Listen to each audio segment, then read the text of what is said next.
think even Dean and Dignitary said someone could join, right? So 3-5% we could start. Sure. So let's wait for 5 minutes and then join, then start.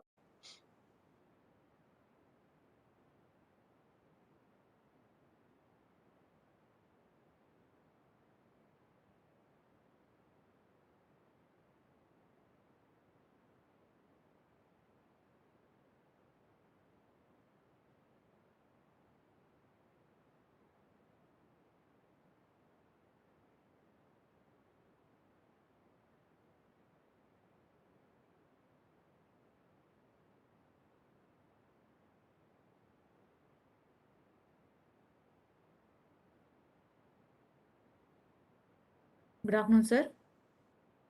Good afternoon, Dr. Kundu. Good afternoon. Am I audible? Yes, sir. Yes. Okay. Yes. Thanks. Good afternoon, sir. Thank you. Good afternoon, sir.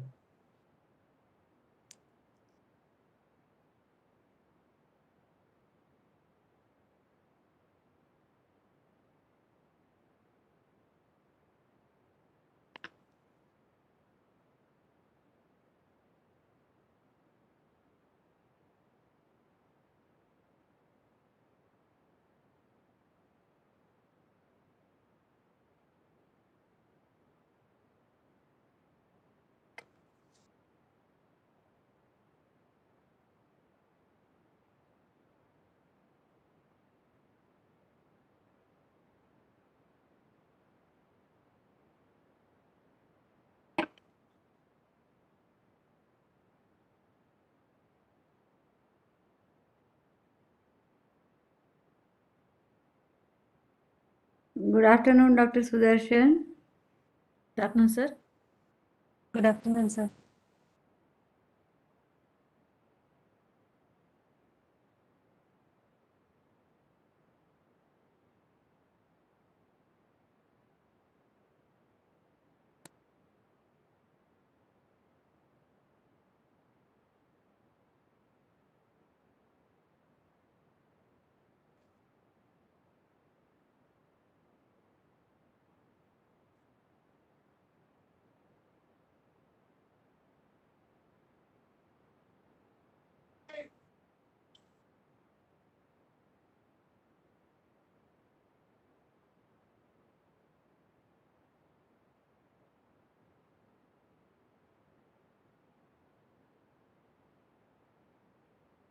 Welcome, Dr. Sudarshan.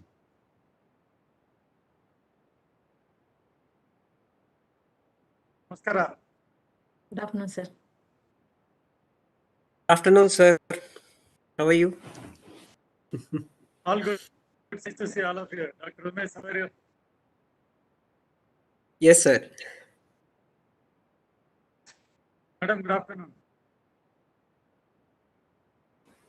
Good afternoon. So, Sunday we are making it fruitful, more fruitful.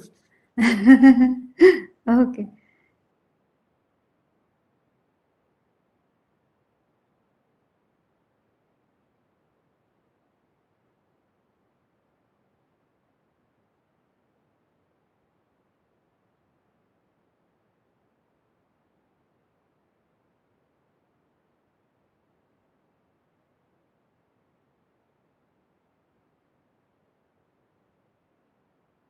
So I think we can wait for a couple of more minutes for rest of the people to join in. I think a couple of speakers are left, and then we can start off.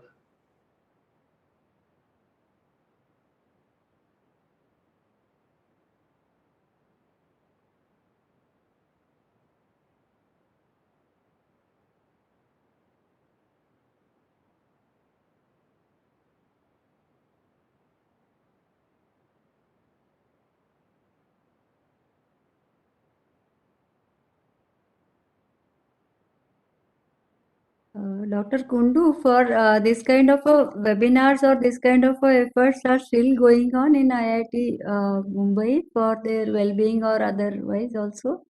Yes, we are trying as much as possible, bringing these kind of dignitaries on the board and then addressing our students. Would love to do that. And earlier we used to do offline, but now the online facility is there, so it will be much better to reach and approach to the dignitaries. Yes, so we'll be doing it obviously, and with your kind of guidance, definitely we'll be able to address this kind of problems for the students. Yeah, sir, this is something very good. I wanted to thank you also from our entire team, kind of a thing, because since we are attempting, and this is IIT Student Mentor Program Council is very active, and with your support, we could in a hush way, but before their exams, we are attempting this. And the best part of this initiative is it is blessed by Health Ministry and driven by CDAC and all those dignitaries, and we have got the good connect with the state level this thing through Health Ministry. So if you would like to do this network, maybe we can discuss little more offline, and we can Sure. have the mechanism or something with your inputs, everybody's inputs. Yeah.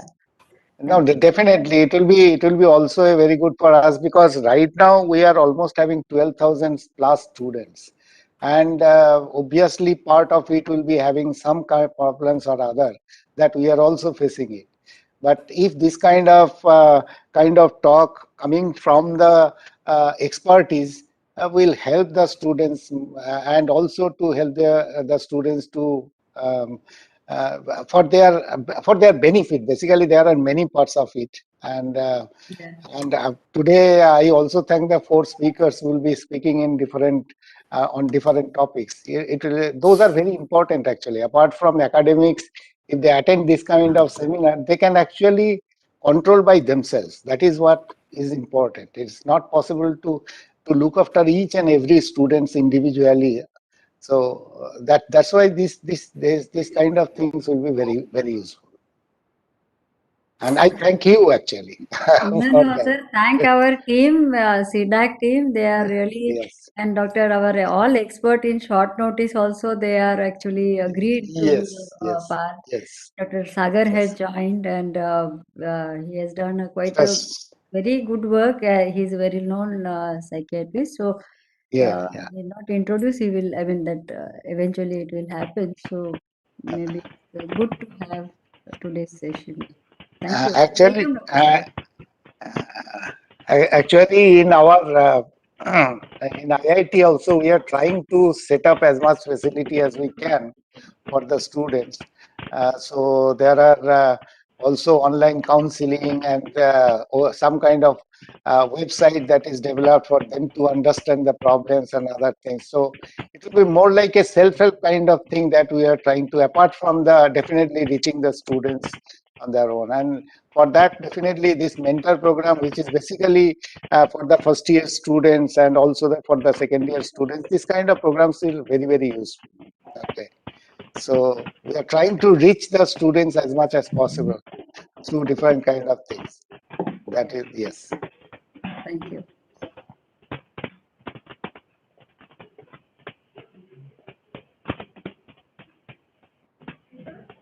All right, I think we can go ahead and start the session for today. So good afternoon, everyone, and a very warm welcome to this webinar on overcoming challenges through mental well-being. I would first like to call on Professor Kundu, who is the Dean of Student Affairs at IIT Bombay, to welcome everyone on the panel and also our audience. Over to you, sir.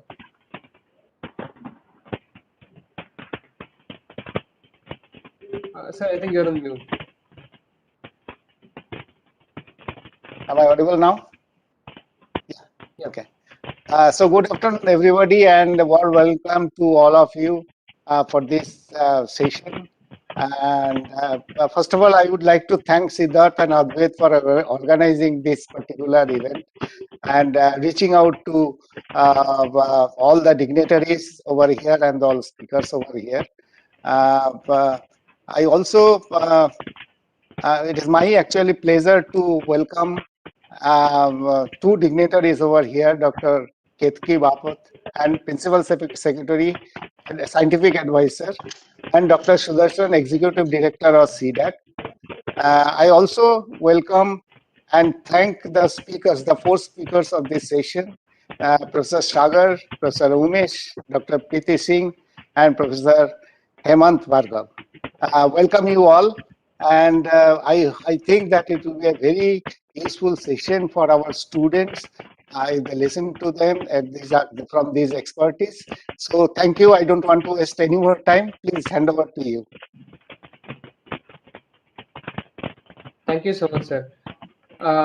I would like to next call on Dr. Kirti Bapat, who is the scientist in the Office of the Principal Scientific Advisor to the Government of India. She was also associated with the BARC and is responsible for running many initiatives for the PSC office. So, Dr. Bapat, if you can say a few words. Okay, thank you. Welcome to this session. I thank everybody, and it is a team spirit, and we are all meeting together for discussing this important topic, which has been identified by the students of IIT Bombay. I will also not take much time. Just would like to say this is, I look at it as a, just we have begun the journey for this kind of a thing, because this is a very complex subject, and good help is already, I mean, always required, and well-being is the motto of our endeavors. So, this is Manas Mitra. We are doing PSA office, and Health Ministry is doing 2 ways. One is that, as you know, that we have developed some Manas app, which will actually for mental well-being app, and which has the it has been designed by it has been supported by PSA's office, and AFMC and NIMHANS team has worked on it, and CDAC is also back-end support and other technical model and all these things they have done. And now it is ready, and I am very glad that IIT Bombay students are also, it is a closed group trials are happening. So one is for well-being efforts from our team is doing the app. Another thing is this Manas Mitra webinar, where we are trying to connect with the all the stakeholders, and students is the first time we are thinking. This is from the RUTAG and all, and Dr. Sandesh and the Professor Kundu has become really instrumental in actually steering this, and we will look forward for that, and any help is required definitely, or this kind of a thing we will be definitely we can plan, because 2 ways are there now. This is the national digital mission is there, PM also has announced, and everybody is also taking benefit of it, and through that with the health ministry's effort we are able to connect to the experts, the state authorities, and we can go ahead with that. Similarly, through this kind of thing, students network, if we can form, you know, and they take away from every session, we can have a lot of immense material would be there, which can be utilized otherwise also, in a cold way also something. So we can plan that way, number one, and that is also, it will be useful. We can categorize it either facing the normal stresses in normal students' life, normal systems and everything is normal, or if any uncertainty like a pandemic or some other things where actually you are getting more affected, how to deal with that, and also that it will be useful for institutional authorities also to tackle, or the ready material would be there, so we can plan that way. And I will not waste much time. I will stop over here.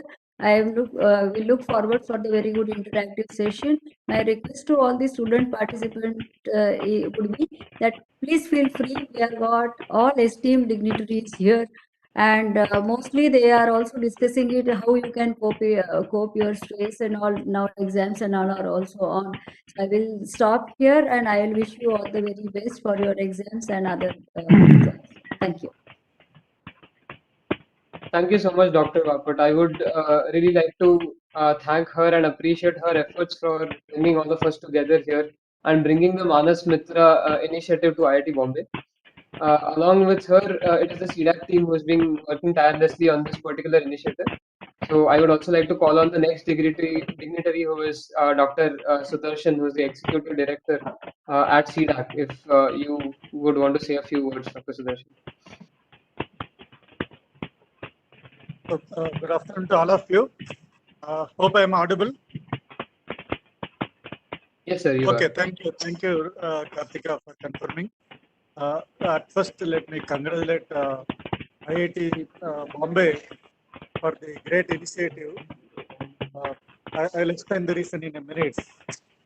Then, of course, Dr. Bapat for all the efforts he is making for a project which should have been, very simple, straightforward, started, developed, completed, demonstrated. Instead of that, we are taking steps to really reach out to the target community non-stop, irrespective of whether it is part of the original scope or not.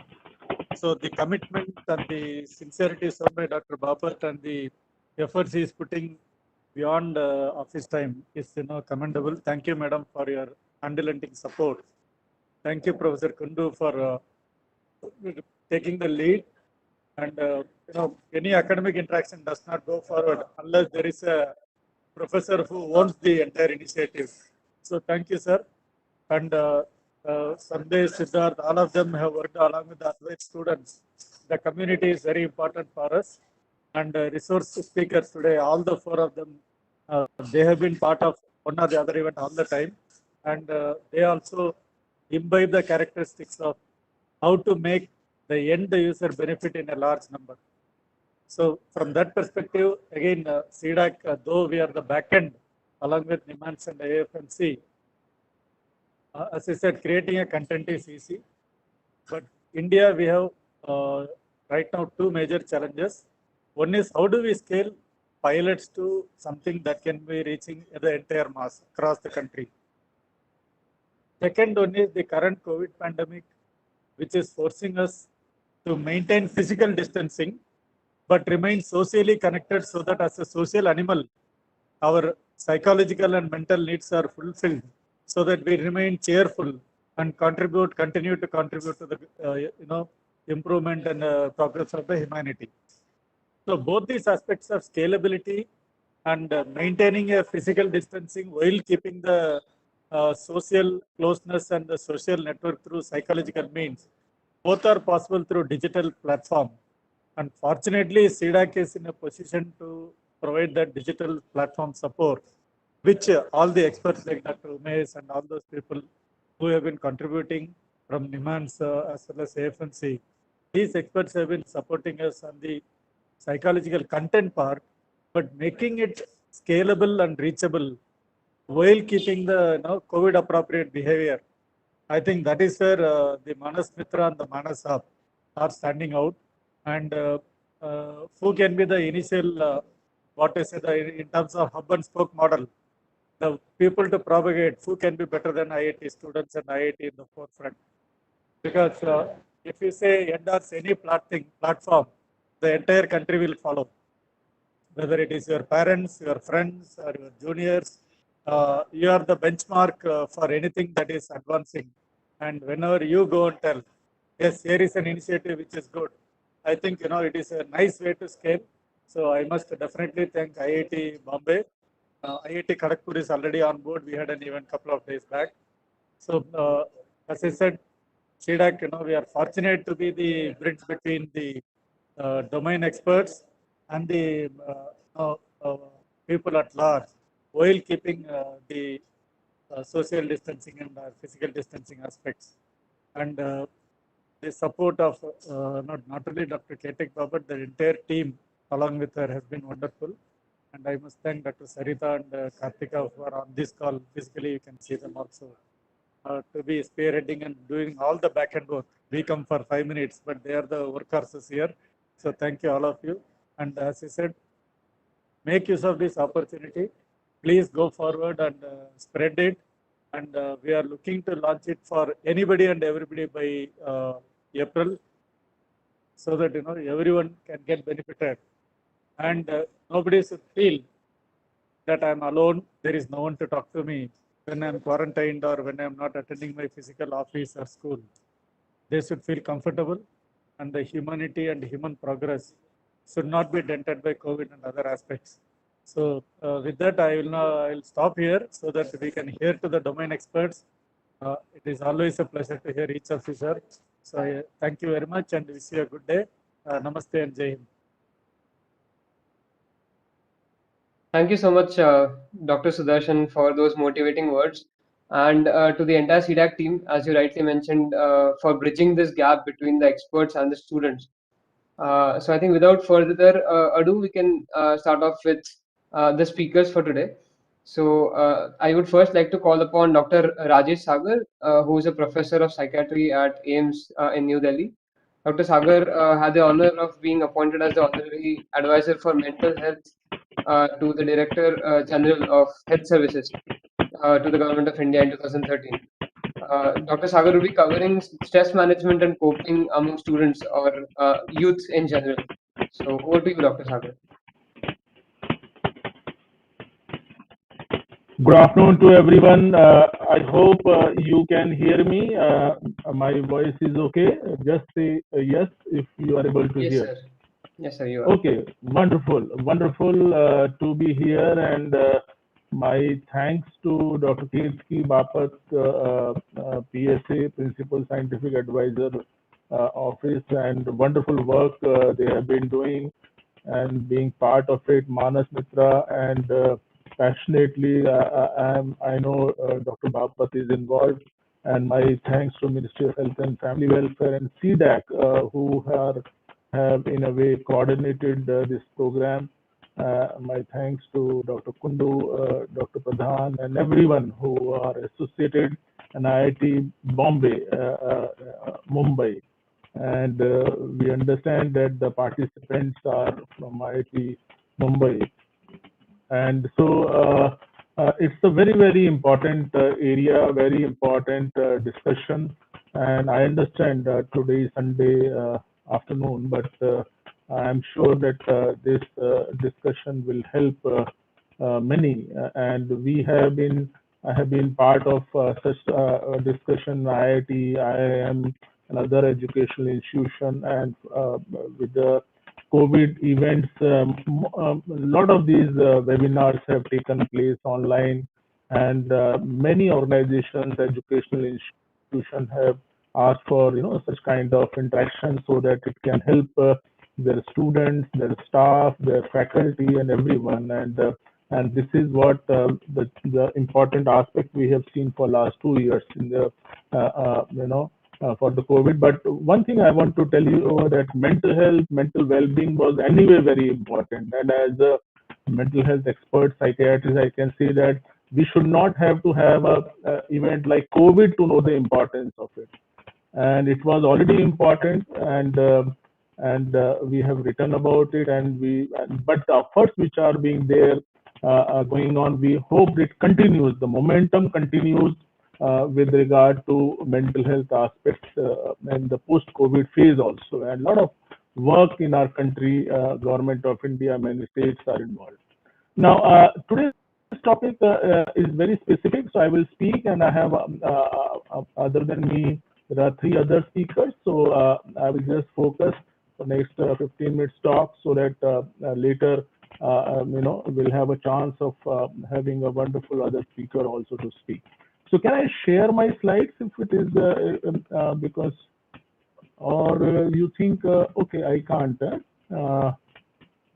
Is there option of sharing a slide, or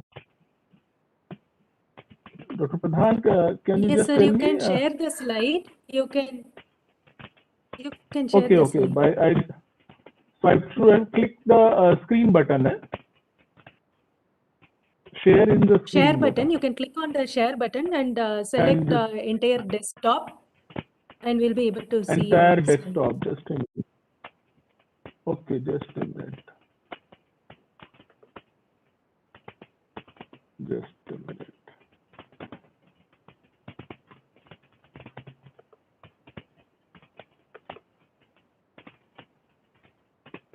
Okay, now can you see my slides? Yes, sir. Yes, sir. Kindly place it in. Yeah, yes, sir. We are able to. You are able to see? It's okay? There is no problem? Yeah, this is good. Okay, We are fine. able to see. So the topic, because since we are addressing students, college students, university students, IIT students, and youth population, so I will talk on stress and coping in this particular population. Now, this will be the outline. Briefly, I will just go through this. Okay, so I think stress is a term which is being very commonly used, and it is a very important aspect of mental health. And if you see the definition of mental health by WHO, the how one deals with the stress is a part of it, as the definition of mental health. And what stress means, different definitions are there. Basically, the physical, mental, or emotional strain or tension, or a condition or feeling experienced when a person perceives when the demand exceeds the resources, whether it's a personal or social, what one has. And also it's a way human react both physically as well as mentally or psychologically to the changes, events or situation in their life. So this is what we mean by stress. Now, just to tell you that in the COVID, it has really, brought us to the forefront. It has been a very stressful period because it's a very unique, unprecedented scenario, and we are calling as it's a new normal. The changes in routine day practices, work from home, isolation, quarantine, all those wearing masks, which is what we are considering new normal, which itself has brought in a lot of stress to many people. And we also know that we are, the experience of inefficiency, managerial and organizational support. There are several health concerns, and I do say in my seminar, hardly there would be any family who has been not affected directly or indirectly by COVID. Or also, I would stretch upon saying that hardly there would be, especially the second wave, where the death did not take place. Maybe our near ones or dear ones, it has affected to a great extent. Where the deaths which has taken place, overburden with work. We all know confrontation, horror, danger, misery, and so on. And also, there has been a lot of issues, violence, avoidance related to stigma and fear, and so on. So just imagine the kind of stress which has come by due to COVID. Now, there are certain important points about stress. I think before I talk more specific, it's a universal. Everyone is affected. In fact, what important thing, only a dead person will not have a stress. Otherwise, everyone have a stress in some form or the other. And basically, the stress depends on one's own perception. I think this is a very important, because it is may affect you in different ways or for different reasons, and it's a reaction is based on the perception of a person. Like, say, for example, person may for public speaking may be stressful, but some may enjoy it. Like for me, I really enjoy, but I know that for some, traveling is a stress. For some, it's a fun, and so it is from person to person. It is basically your own perception that is important, because stress may not be same for everyone. It may differ from person to person and family to family. One thing which is always important, always we say that stress is not always bad. I think that is what we need to know. It improves our performance and efficiency. And basically, it is a kind of motivation. It gives in a motivation. It motivates you to accomplish your task. And some level of stress is needed, and that's what we call as a eustress or positive stress or good stress. Too little stress, again, we know that may lead to boredom, because if we are not stressful, there is a boredom. But too much of stress may lead to a lot of issues. That is what the problem is, anxiety level, and that is what we call as a distress or negative stress. Now, stress, again, a number of causes are there. I am not going into details of that, but mainly in general, you can see the three main categories. One is the unsettling effect of change. Now, wherever the change is there, like say, for example, COVID, like a lot of changes have happened, like say, work from home, and a lot of those issues which we were not prepared for all this, like children closure of schools, sitting at home, and so on. So unsettling effect due to a change, which is an important cause of stress. Feeling that an outside force is challenging or threatening. Now, this is also an important cause of stress. Any outside force which is challenging or threatening. Or the third most important, whenever you feel that there is a loss of personal control of anything, that also leads to a stress. So So anything which is going beyond your personal control may lead to a stress. Now, since as a college students, I understand the participants here, college students, so these are important stress with regard to college, university students, which we need to understand. That is increased demands academic. We all know the competition, the different types of competition, sometimes unhealthy competition, and so on. So academic stress is very, very important. That is why a lot of our like working in a institute like AIMS, our attendance increases just before exams or when the results are announced and so on. Being on your own in a new environment, any new environment will also bring on the stress for especially college students. We know that some of our students come from very different, very remote places. When they come to a place like Delhi or AIMS, so they also at times feel stress, or it happens to IIT Mumbai also, where any student who come from a rural place or remote place because they are in new environment. So anyone in new environment will also lead to a stress. Changes in the family relationship, I think that again is important, or even separation from family. When they are in the institute, unfulfilled expectations. Again, this is a very, very important stress for students, young people. Financial responsibilities, yes, that is also very important. Changes in your social life, peer pressure, again, exposure to new people, ideas, temptations, and also what the life is after graduation, post graduation. And let me tell you, a lot of students, of course, you are an IIT student, but imagine those who are in 12th class, their future was not clear what they are going to do. Exams are postponed. I know the NEET exam for medical now. The students of last year, 21, have got admitted just in 2022, just a week ago. So just imagine the kind of stress that would have led to. So these are the important sources of stress of college students. I will not go much in details of all this. Of course, my subsequent speaker may talk more about all this. Now, this is an important aspect, and this holds true for any institution, whether it AIMS or IIT. It's the imposter syndrome. What it means is a psychological pattern where the person doubt their own skills or talent or accomplishment and have a persistent internalized fear of being exposed as a fraud. Now, this is a very common thing because some of the students, those who come to the top institute, they are top at at their own place. When they feel lost when they come here, and it's true and it's a very important kind of aspect. And the studies have shown 1 in 5 students at 20% they do have this kind of syndrome, where they have their own mask which they wear, which not their real self, and which again one has to see that how we can build the self-confidence to overcome this imposter syndrome. So it's a very, very important mental health aspect. And of course, IIT students also would be having a student wellness center or facilitation center.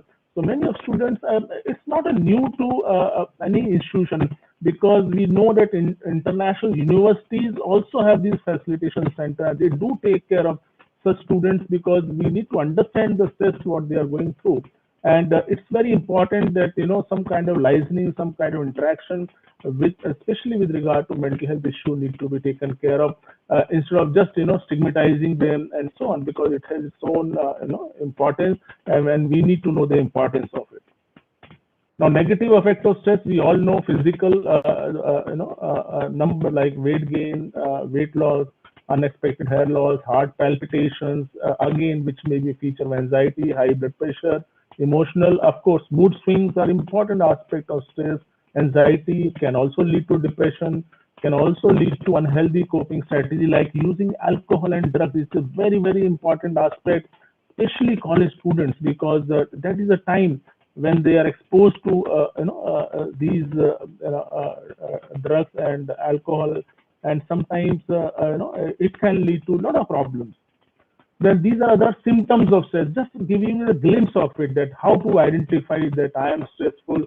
And so anyone who can understand if they have their own stress, or stress in their family member, or stress in the friends, or stress in their colleagues, so emotional, on the edge, irritable, outbursts, feeling low, tearful, resentful of demands, anxiety, depression, and so on. So there are important aspects, emotional aspect, behavioral urgency, overcommitted, self-neglect, inefficiency, nightmares can be there. Physical, again, muscle tension, can't relax, headache, fatigue, minor illness, and so on. Indigestion, again, is the important feature. Cognitive means your thinking process, concentration problem, distracted easily, inflexible, negative thoughts, perception of hopelessness, feeling of injustice. Relationship issues are very, very important for college students. Any college student, university students will have these interpersonal issues, the relationship issues, romantic relationship issues, and so on, and problem at home, impatient, intolerant, and so on. So all these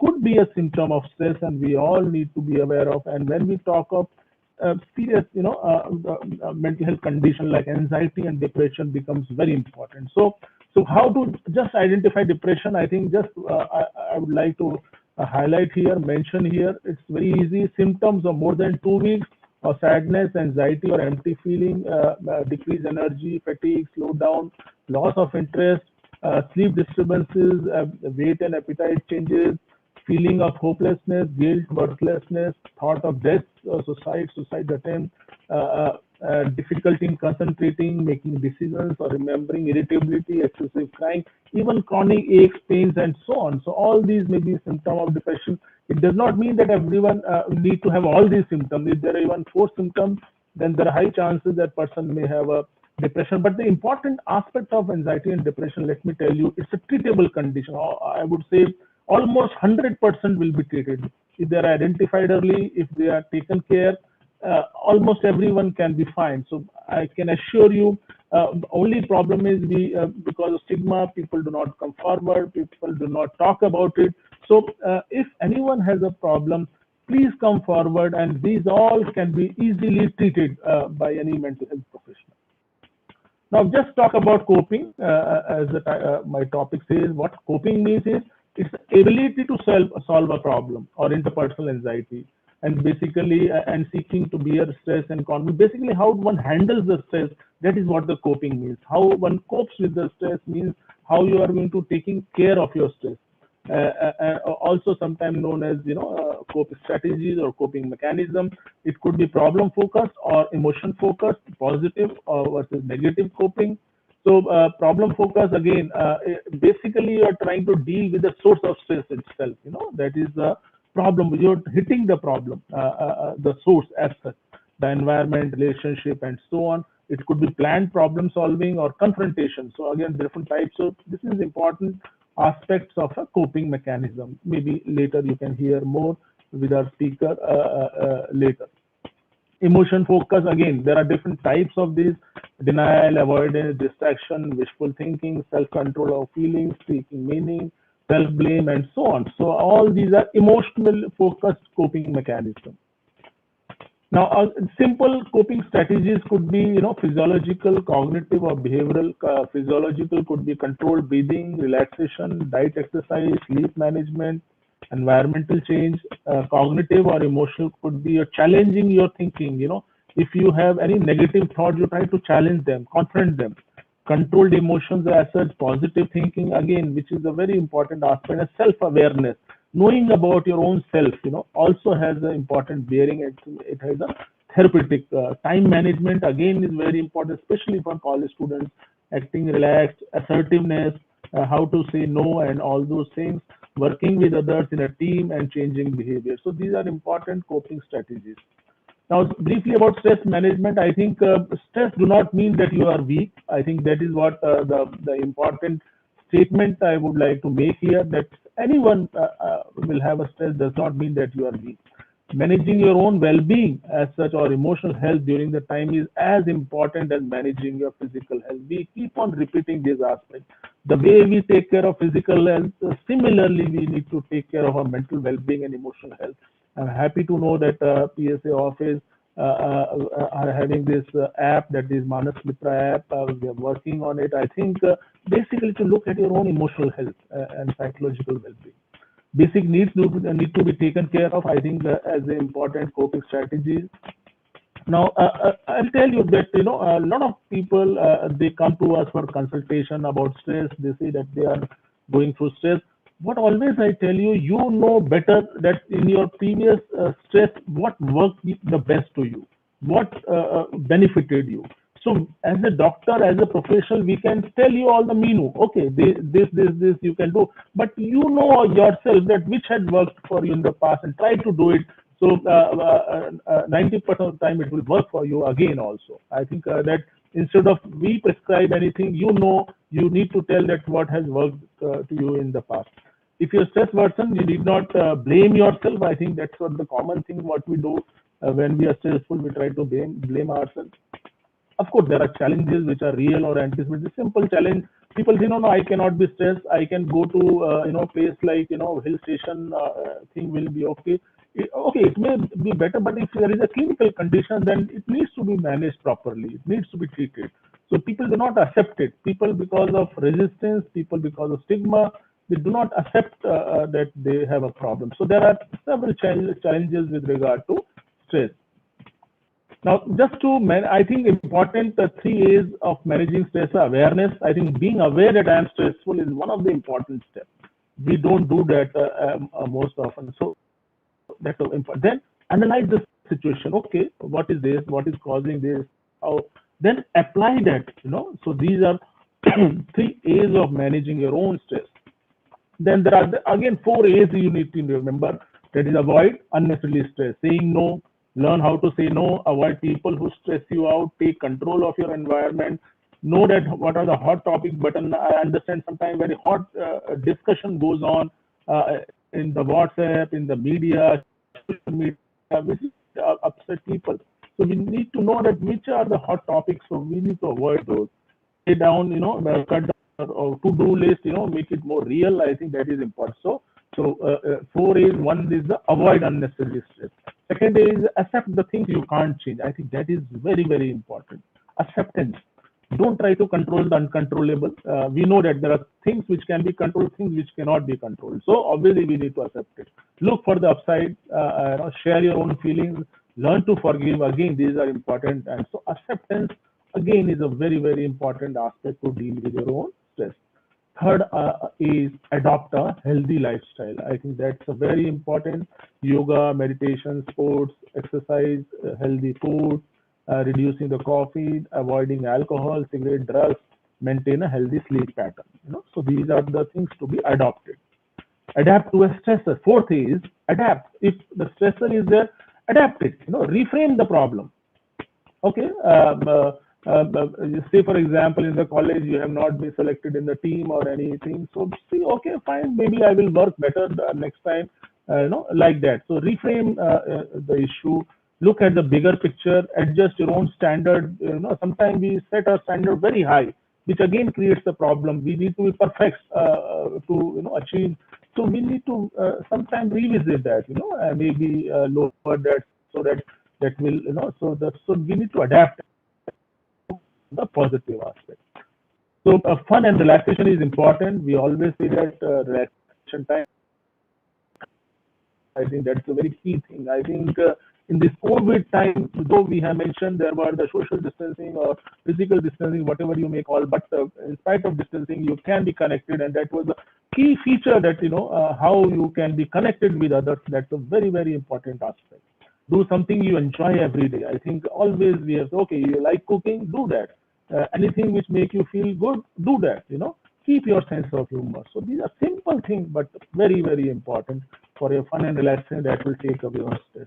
And these are some of healthy ways, just to tell you, like activity, yoga, meditation, having a walk, spending time in nature. That also may be a stress buster.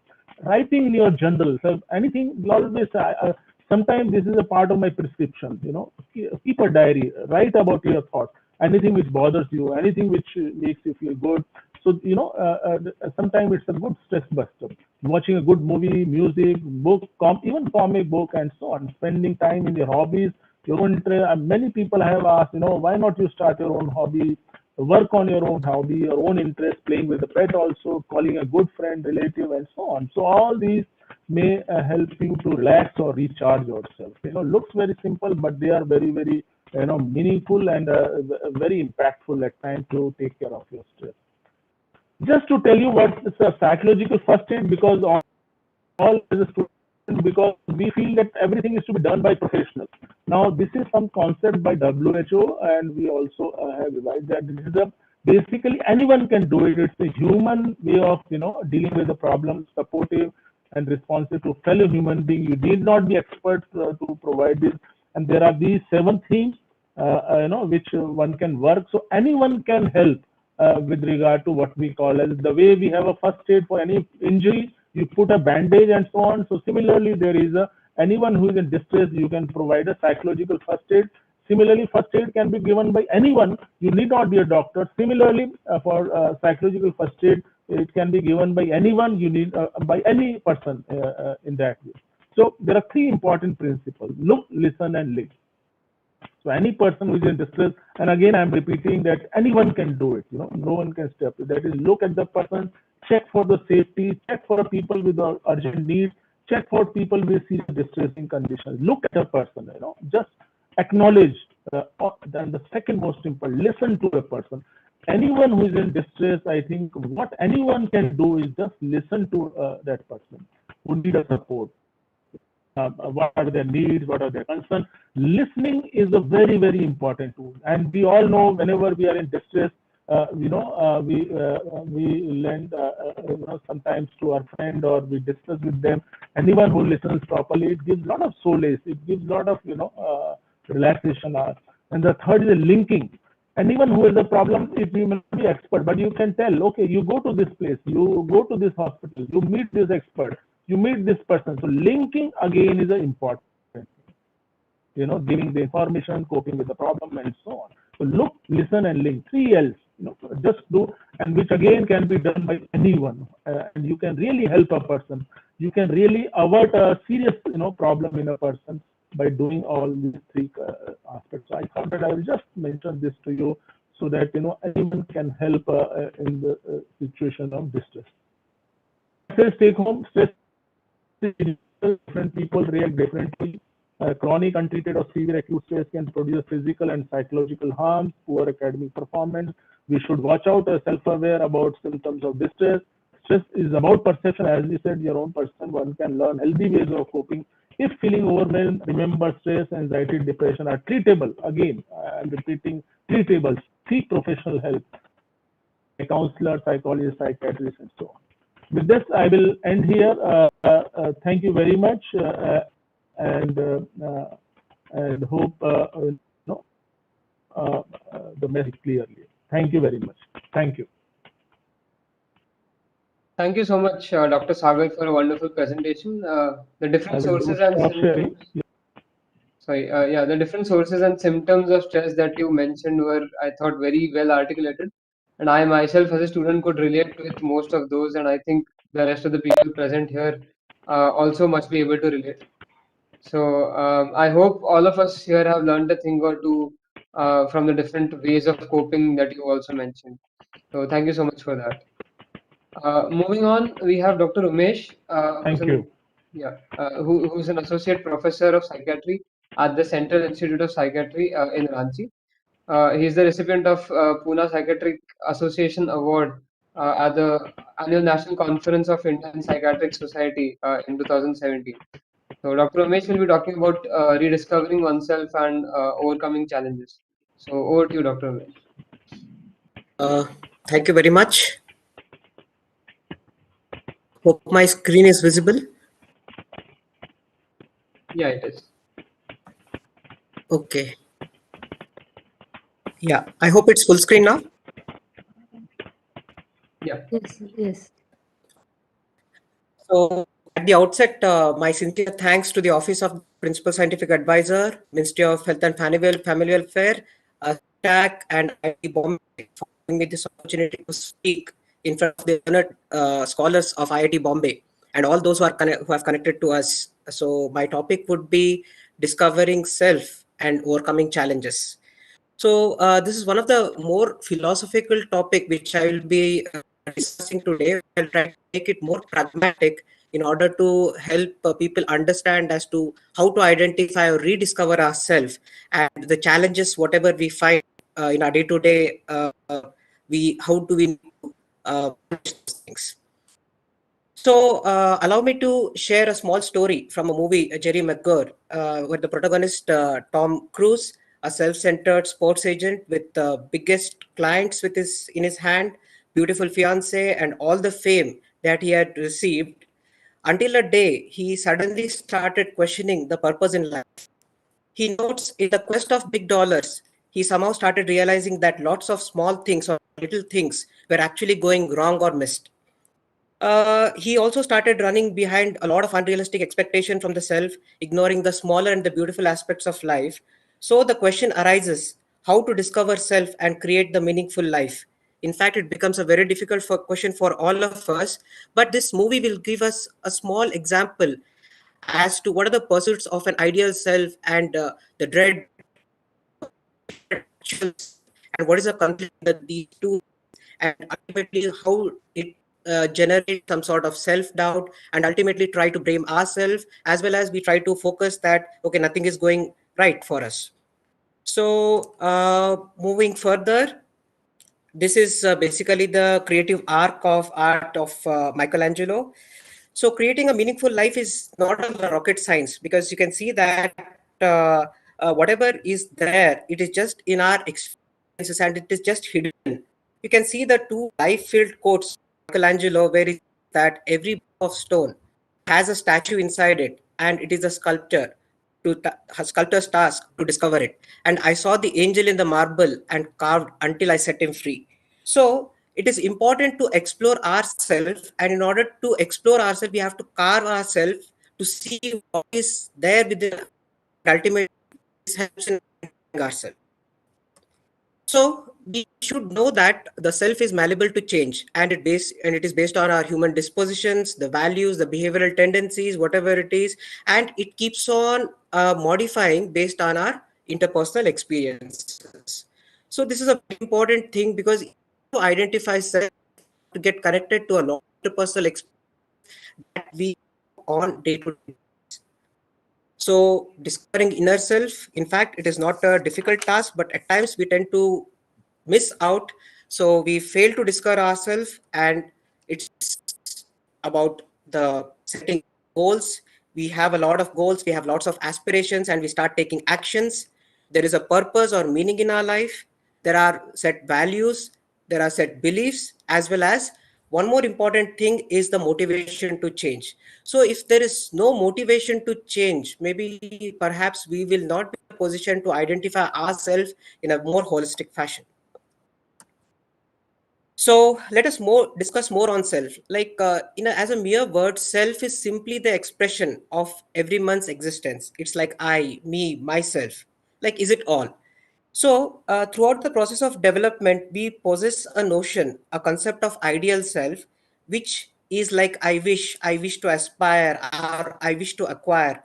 But the way is like it is far away from what is exactly that is called as my real self. Okay, so whenever there is a discrepancy between this, we end up into a lot of confusion as to whether I'm doing it properly, whether I'm going right, whether is it the same what I'm supposed to be, and other things. So at the end of the day, I am important. What I am means it is the insight, the awareness or the clarity about oneself, the ability, that is the autonomy, mastery, competence, goal attainment, and in fact self-control, which is very much important when it comes to our exploring our own abilities. And the next one is motivation, our self-esteem, our self-respect, and how do we promote ourselves. So these three basic components are very much prerequisite or important to identify or go towards our ideal self. Suppose if I have insight, I am aware about my weaknesses, my strengths, but I don't have the motivation, then also I might not be able to explore my ideal self. If I have the ability, but I don't have the motivation or the insight, so everything is going hand to hand. And if you have one thing, maybe the way in which you can explore the other things can also go pretty well. So comparing our abilities with others generate a sort of self-doubt, which gets overwhelming at times, and that ends up into stress, depression, and lack of confidence. So do we mean by doubt? So doubt, if you say, it is a certainty about the truth of anything, but self is involved.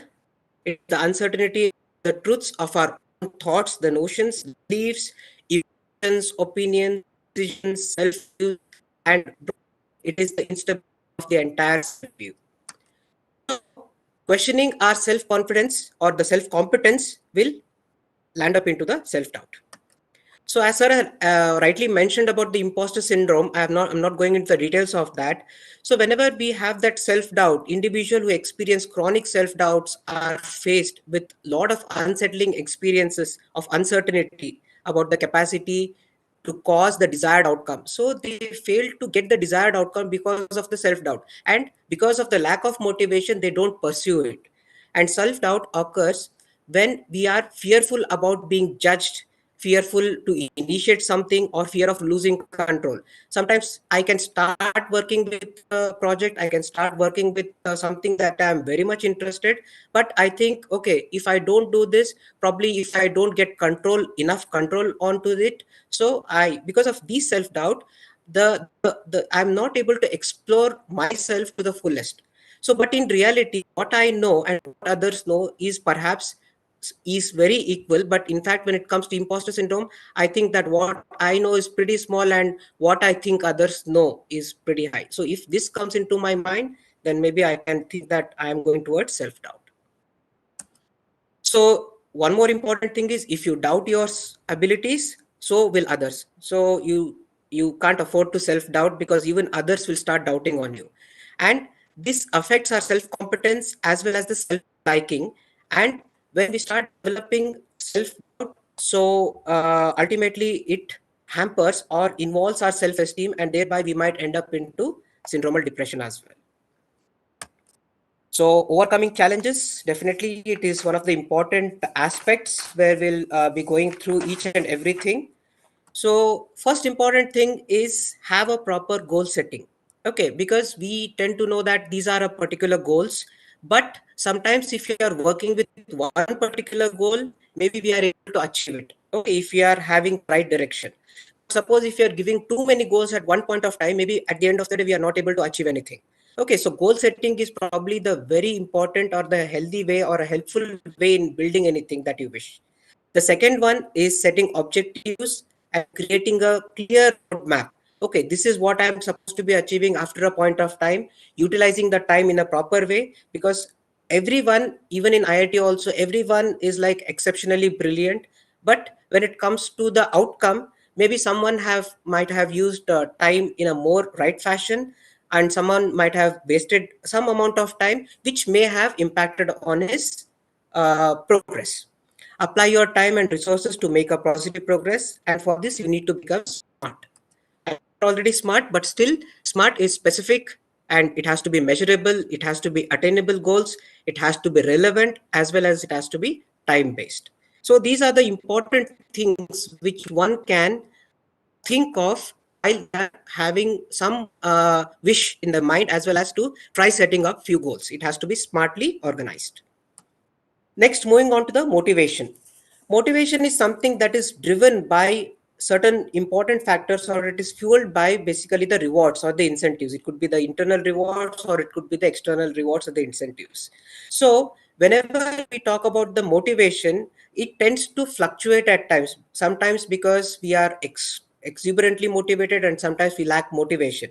So what happens is, ultimately, if we are motivated to the fullest, maybe we are able to achieve that. And sometimes if the motivation goes, then definitely there will be sort of hitches.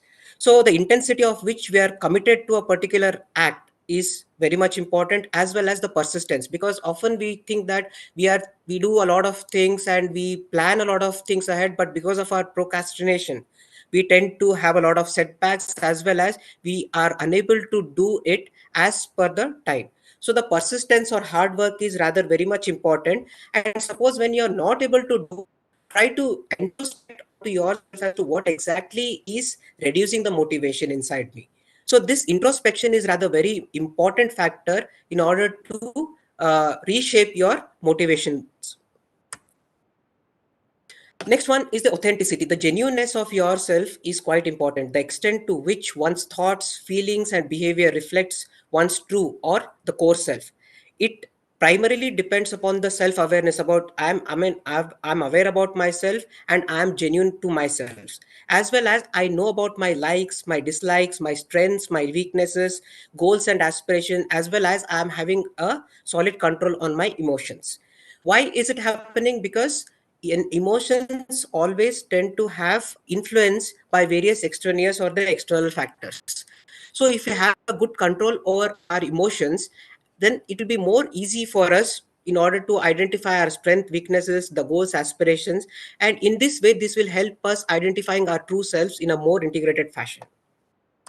So ultimately, authenticity involves behaving in accord with our values, our preferences, and needs, as opposed by just acting falsely merely to please others or to attain rewards or to avoid punishments. So be your genuine self and you will be able to explore more the real in you. So also be authentic to your thoughts and emotions and express them. Because mentioning whenever you are going through a down phase, it's always nice to speak to people whom you are close to.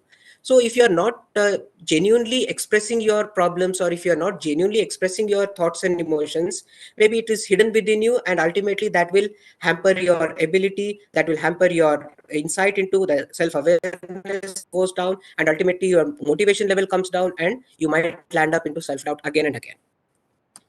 And lastly, valuing and striving for openness and truthfulness to one's close relationship. So what is openness means? It is about receptiveness to new ideas and experiences. So if I'm pretty rigid in whatever things are going around myself, so I might not be able to imbibe the entirety. But if I'm open to experiences, then I'll be more going towards the authenticity and the genuineness of a particular relationship as well. So these are all very philosophical in terms, but very small day-to-day practices. If we are able to practice, then maybe we could be able in a position to achieve more and more. Next, if you look into the literature, if you look into the researchers, whereas these awareness, the relationships, the openness, and self-esteem, everything is interrelated. As you can see that life satisfaction, if you are more aware, the life satisfaction goes towards the positive trend.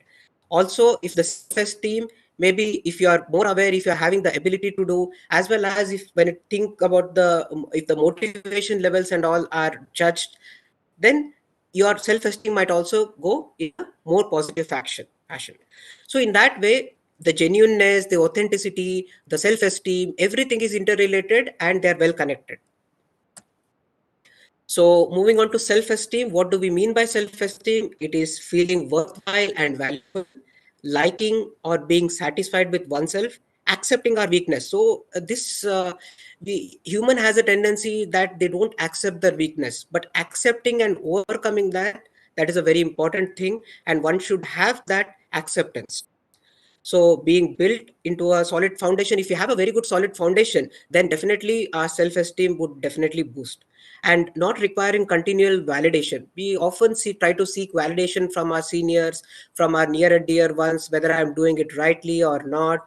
So in that way, if you try to have a better self-esteem, maybe if you have that, maybe the need for the continual validation can go down.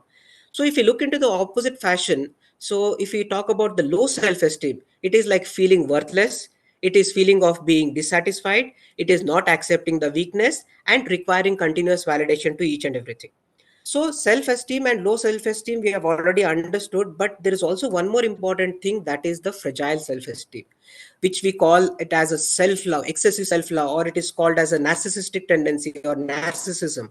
So feeling very proud and superior to others, even this is dangerous, not liking to see weaknesses of oneself and for others to see them, having exaggerated tendency to defend about against the possible threats to self-worth, having strong tendencies to engage in self-promotional activities as well.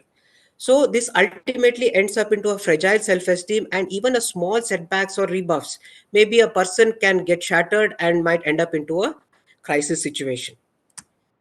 So not only the self-esteem, but also the self-efficacy, that is supposed to be very important, and that is defining our assets. It will enhance our assets, whatever it is, and in fact we go more towards our ideal self.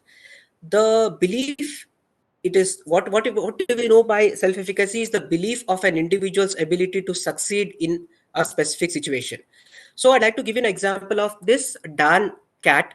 D is the desire, A is the ability, R is reasons, N is the need, and C is the commitment, actuation, and taking steps. So try to ask the questions to you. I want to, or maybe I would like to, or I wish. And the ability means I could, I can, I might be able to. Reasons, I would probably feel better if, and I need to have more energy to play with my kids. So there are a lot of reasons that we do. I ought to, I have to. So such things you need to develop or inculcate within ourselves to enhance our self-efficacy. This is important because there are lots of challenging problems at task, and that could be mastered, and giving a deep interest and into commitment to certain activity that requires your self-efficacy, as well as it becomes an ability to recover from a lot of setbacks. So if you know or understand your own assets, maybe the self-efficacy can be enhanced further. So about the mastery experience, we learn from a lot of vicarious experiences from our near and dear ones. Maybe if we don't know anything, maybe we should be open to learn from others. Okay, we should have verbal persuasion. Sometimes I'll give an example. Who regards the subject X with apprehension will not feel self-efficacious, and conversely, if someone overcomes this anxiety and help them to become more self-efficacious, maybe someone might help them to understand about a subject X. So if a person's experience has brought him to a period where he is able to understand himself in a much better way, maybe if you can teach the other person, maybe his apprehension towards that subject X would go down. So ultimately, the emotional state affects the self-efficacy, and definitely it has to be taken care as well. So managing one's emotion has to be very important. Next important stuff is being resilient. As you can see, the tree is now standing like with lot of strength. It is avoiding the storm. It is overcoming the storm. It is overcoming the dense snow and so many things. It is the ability to adapt the stress as well as the adversities. Resilience buffers people from the challenges in their lives, leads them to that they developed mental mastery, positive relationship, growth, self-determination, and ultimately they become the positive or the principal element of positive well-being. So being resilient is, there are a lot of contributing factors to resilience. For example, the ability to make realistic goals. Already mentioned that if you make unrealistic goals, maybe we get less resilient. If we have some adversities, or if we go through that emotional storm, the ability to take determined and complete goals. Okay, so this is very important, as well as being able to manage emotions. Once again, I'm trying to emphasize this, and communicating effectively. Suppose if you're not able to, if you're not finding something that is liked by you, maybe it is always better to communicate more assertively and say that this is what I am not able to like. So having confidence in your decisions, strengths, identifying your abilities, having a good problem solving skill. So how do we try to solve a problem? Maybe we try to understand what is the possible outcome. We try to make a pros and cons analysis and try to analyze what is good for me. And I would like to see myself few years down the line, whether based on these problem solving statements, or maybe whether this problem by these problems and solving in a similar fashion, whether I'm able to see it in a more positive way after few years. So you have to be more courageous. You have to forgive if there is some setbacks with your near and dear ones. You have to be kind. They're not very difficult to practice, but in fact, it is very easy as well. Being oneself into other shoes, trying to be empathetic listener, compassionate listener, being respectful, they are all very important factors, and that indirectly or directly help you in overcoming or maybe building your resilience. Other important factors, see, basically a lot of things happen to us, like we try to share our success stories, not only related to our GPA scores and other things, but sometimes if we try to share the success story, what did you help a student, did you help a person person on street, even some small things, if you try to understand, if you try to share it to your friends, then definitely that will boost your self-confidence, or your competence level goes up, and as well as your self-esteem also goes up. So in fact, this is very important. You'll have to have some sort of a gratitude journal. Sir also mentioned about keeping a gratitude journal. What did you do for yourself? How did you help others, and other things? So there are also important things: receptiveness to affirmation and value placed on affirmation, behaviorally being attentive to actual self. Okay, this is my real self, and this is the behavior which I am currently manifesting. Am I going in a right direction, or am I doing it in a relatively wrong way? So there are a lot of factors. Trying to introspect onto us would help us understanding more about ourselves. So ultimately, if we speak everything, it ultimately comes down to meaning in life, or the purpose. It is about what ultimately we are trying to achieve based on all these things. Meaning provides us a sense that our lives matter and they make sense. So it is not just about counting the number of days, years, and other things, or maybe I'll be earning more amount, or maybe I'll be going into a very good company and other things. But ultimately, the meaning, what exactly I'm able to get from my life is very important. Okay, so the existence has to be thought, and ultimately people definitely say that it enhances, or it has a very well determinant for the psychological well-being.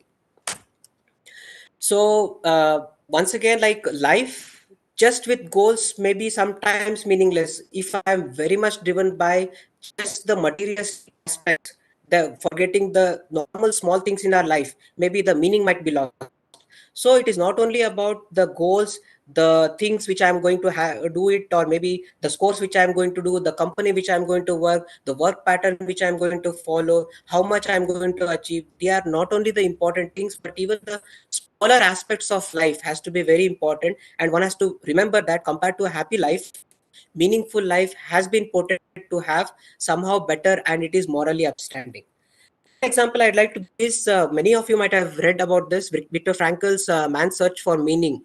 He found meaning and purpose even as a Nazi concentration camp prisoner. You can imagine that it is such a dreadful situation, but despite that, if a person is able to find a meaning in life in a Nazi's concentration camp, how can I? Because we are still in a position where many people have not been able to get into that position, and maybe many people are deprived of even the basic needs.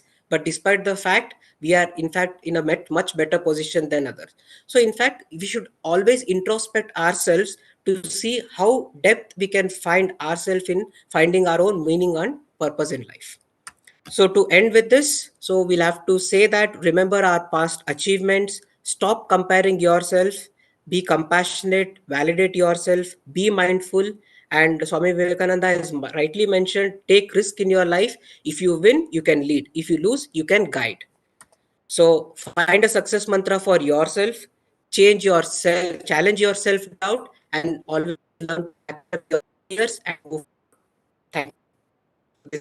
There's a long which we can find in our life, but we should not escape from it. Thank you. Thank you so much, Dr. Umesh, for these wonderful insights. Stories like those of Viktor Frankl were pretty eye-opening for me personally, and I'm hopeful that all the members of the audience have also learned a lot about rediscovering themselves through these interesting ideas, like enhancing self-efficacy and all the ways to do that. So thank you so much for that. Next up, we have Dr. Preeti Singh, who's a clinical psychologist, an expert in the field for about a decade now, with experience in Pandit Jawaharlal Nehru Memorial Medical College in Raipur. Dr. Singh will talk about how one should deal with difficult people and the negative influence of others. So over to you, Dr. Singh. Okay. Thank you so much, Siddharth. And I'm really very grateful to Ketki ma'am and the team of IIT team and CDRC team for organizing such a wonderful webinar for the students specifically focus on their mind. So I'm very blessed to share my knowledge and experience, which may help you to deal with some of difficult people in your life. Maybe they are in your college, they are at your home, they are your friends, or someone is there to whom you have to live but you cannot deal it and you are suffering with those people. So first part will cover that how to deal with these people, and the second part will cover if these people are there in your life and they are negatively influenced you till the time as you couldn't recognize their impact on you.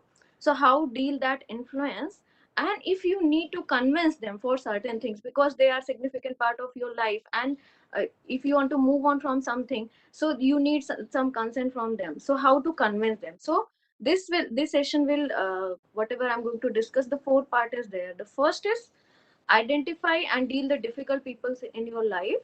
The third one will be that if they had negatively influenced you, then how you deal that influence and suffering, and how to convince them for your uh, good and bright future, whatever you are expecting.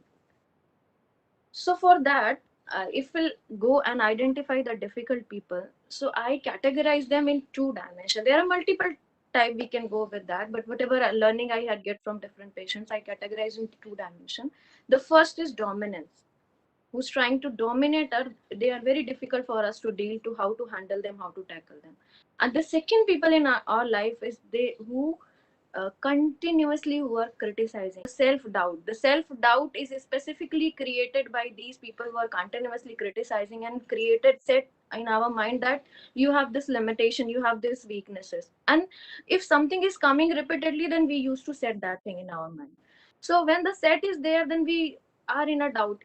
We can do the things, we have ability to overcome from the situation, but that self-doubt is created by these critical people, is something that we feel okay, we cannot deal with it, we don't have a resources, we don't have ability to come out from the situation. So identifying, first thing you need to identify these two type of people in your life. Then now I'm going to tell you how to deal with. First, let's go with the first to the dominance people. So to help you, I'm giving you one example of my client. So she is a girl, like 16 17 years ago, a girl, and she came to clinic for some depression and some other issues. So one concern of the part is that she has a significant conflict with her father. So the reason of the significant conflict of with father, that he used to dominate her for each and everything. You should wear this, you should go there, you should do that thing. Whatever decision she has to take, she is not feeling free to take any decision for herself. So I picked one dimension of that, like about dress. So he was claiming like you cannot wear this dress. So this is a dominance he was creating on her. So I asked, okay, do one thing. Next time you go and wear that dress and experience what he was telling. So obviously that is, it's against to his will, against to his dominance. So what happened on that experience she was telling, he was very furious and angry on me. So I told her, whatever happened with this dominance and criticizing people, they have a significant void and weakness of uh, ego, insufficiency of ego. If we'll go and find out, they are trying to find out to cover their inferiority through the superiority by the dominance or criticism. So both of the type of people have this kind of weakness, that they are trying to fulfill their ego, because they are feeling they have insufficiency of that ego. So fulfill that ego, they are trying to control the other people, dominate other people, and to take in their control. So by doing this behavior, their self importance will be maintained. So if their self importance will maintain, so easily there this inferiority complex which is there, underlying dimension is there, that can be covered by that. So the self important, the superiority is very important for these type of people.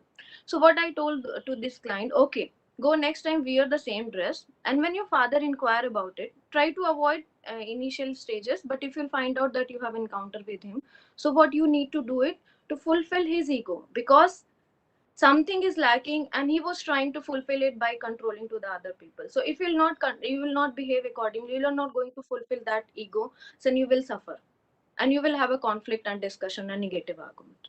So what I tell, go wear the same dress, but when he inquire why you wear the, because you are challenging his ego, you're not fulfilling his self importance ego demand. So you need to tell him, father, I'm just going to following I'm following you. I'm very agree with you, whatever you are going to tell me, that this is not a good dress and I should not wear for that. But the problem is that whatever dress I have, every dress is not at the moment of is not ready to wear for it. By it was washed or it was not ironed or any excuse you can give it. You are following their ego, but not following their demand. Because following their repeating demand is boosting their ego and making a difficult life for you. So here you need to understand, follow their ego, fulfill their self-importance phenomena, but don't fulfill their demand, because if you fulfill it, that this will create a difficulty for you. Because if you want to try to go somewhere, he cannot understand whatever life and their dimensions you have, because he have a different life experiences and you have a different life experiences. So that will create a huge frustration, negative communication towards them, and handling to this dominance type of people. You need to understand, fulfill their ego, fulfill their self-importance. Telling them ki okay father, I'm following you, is fulfilling their self-importance phenomena. So I'm following you, but there are some excuses, there are some situation which is preventing me to follow you, but I'm very agree with your decision. So you, in a way, you are telling that your self-importance is maintained, and another way you are following your needs also. So on a first thing you have to do, next time 3 times you have to do this behavior, then that person will understand that okay, whatever my demand is there, my ego insufficiency is fulfilled by that person. He is not challenging me by wearing this dress. She is not challenging me by wearing this dress. She is just fulfilling whatever my lacuna is there. Then he will allow to wear that dress and go outside, whatever you want to do. So like this is a one example. Like this, with any dominance peoples, when you find out that they are dominating you, as a sometimes in the ragging situation, these situations are there that they used to dominate to the juniors there. Okay, or in any context you find out someone is dominating you, don't counter with them, don't argue with them, don't defend yourself, just say yes, they are right. So if you'll say yes, they are right, their ego insufficiency will immediately fulfill, their self-importance need will fulfill. And then if we'll have opportunity to follow your needs by avoiding that person, then do that thing. If you don't have opportunity, you have to encounter that person repeatedly with following your needs, then you need to give some excuses so they will be convinced with that. So you need to give 2 to 3 times the excuses, then they will automatically understand and they will stop claiming about that behavior. So that negative communication will stop, that understanding will develop between that person and you, that okay, this thing I can allow because this is not significantly harming me and harming my or decreasing my self-importance in any way. Now the part of the criticizing people. So they are having habit, so that person can be very good for the other person. It could be their generalized behavior to criticize each and every person, each and every activity, and sometimes it can be specific, like the one person is criticizing for you and for the other person they are very favorable, like okay, whatever you are doing, that is a right. So whatever condition are there, if you find out someone who's doing this generalized behavior or a specific behavior with you to criticizing you and creating a negative set in your mind that you don't have ability to deal the situations and you have this weakness or that weakness kind of thing out there, then you need to be find out the reality of that criticism. Because if you're not going to find out the reality of that criticism and you are taking it as it is, then you are creating a self doubt about yourself.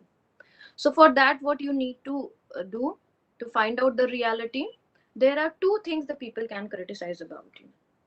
The first either is psychological characteristics, either it's a physiological characteristics. So physiological characteristics can include the physical structure, the height, the skin color, the hairstyle, the dressing sense, or anything can be. Psychological characteristics, irresponsible, careless, liar, anything they can add on it. So when it's about the physiological characteristics, so find the reality of that physiological characteristic. You can go and see yourself in a mirror, because mirror will give you a reality that how you are looking at the moment. So if someone is claiming, okay, this is patch doesn't look good on me, so what I will do, I'll go and check in the mirror. And if something I find out, no, it's looking good on me, and I have to carry on with that. So find the reality, because if you're not finding the reality, then that negative set will create a self-doubt about yourself. So if it is looking good, then follow your thing. And if it is not looking good, then change it and feel thankful to that person who criticized you. Because if you're not going to change it at the moment by following that person, then there are multiple people who can judge you negatively by wearing this specs. So in a way, that criticizing person is preventing you for your negative self-image in front of lots of situations.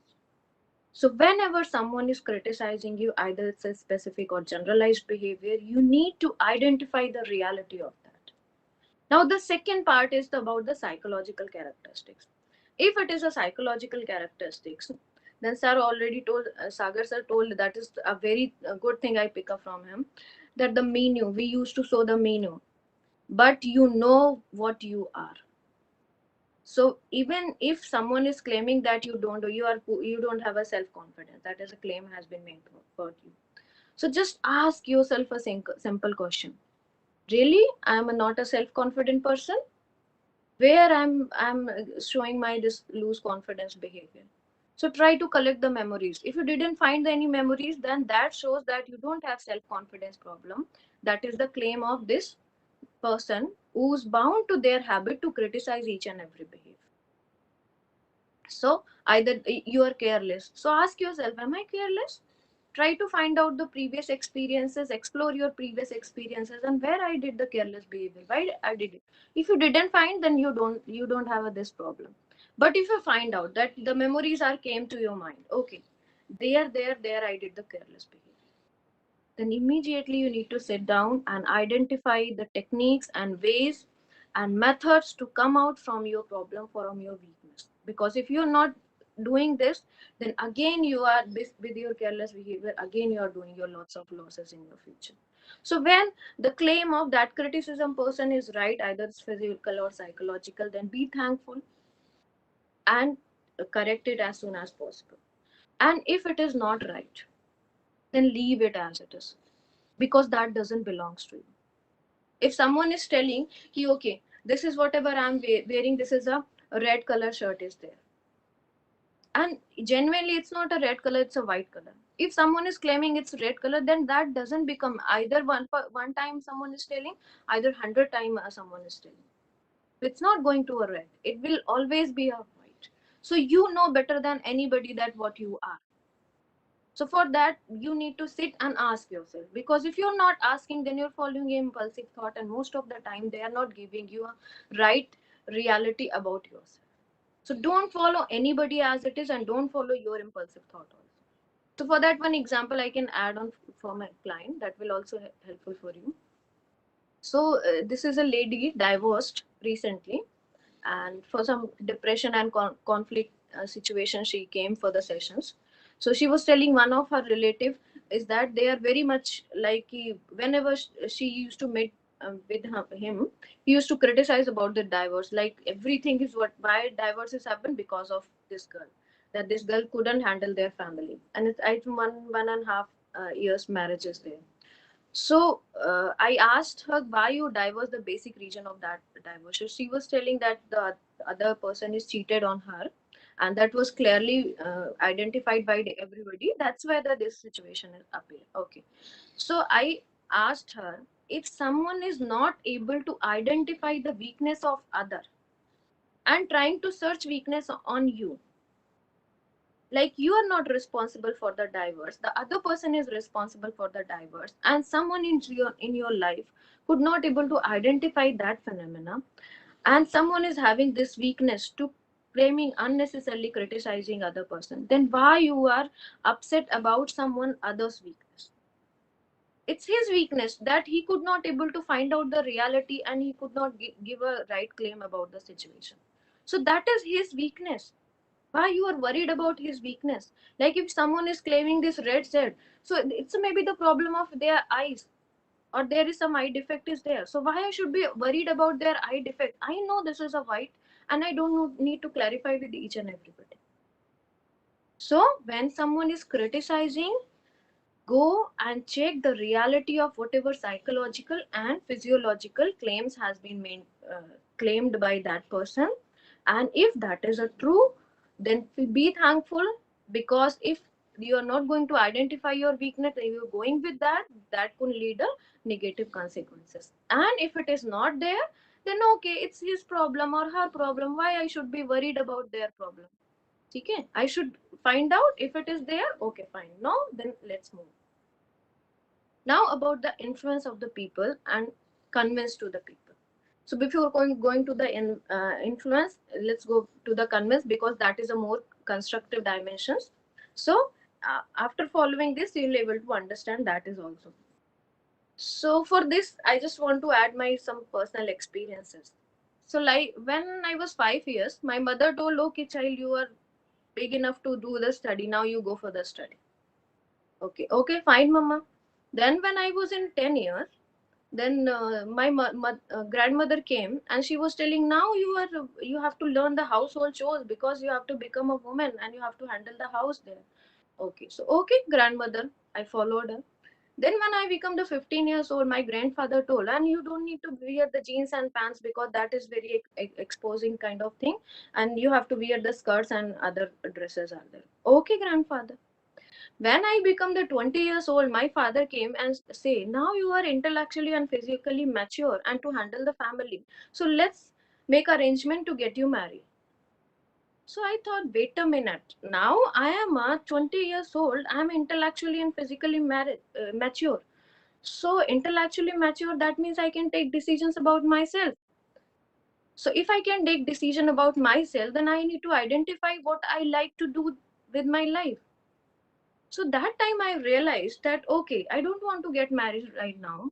I want to study further, because that time it was claimed, and okay, whatever ability is required for me to take a fine decision, I had gained that ability. So let's take a decision about myself rather than depending on others, rather than taking the influence of other people continuously, because now I'm mature enough.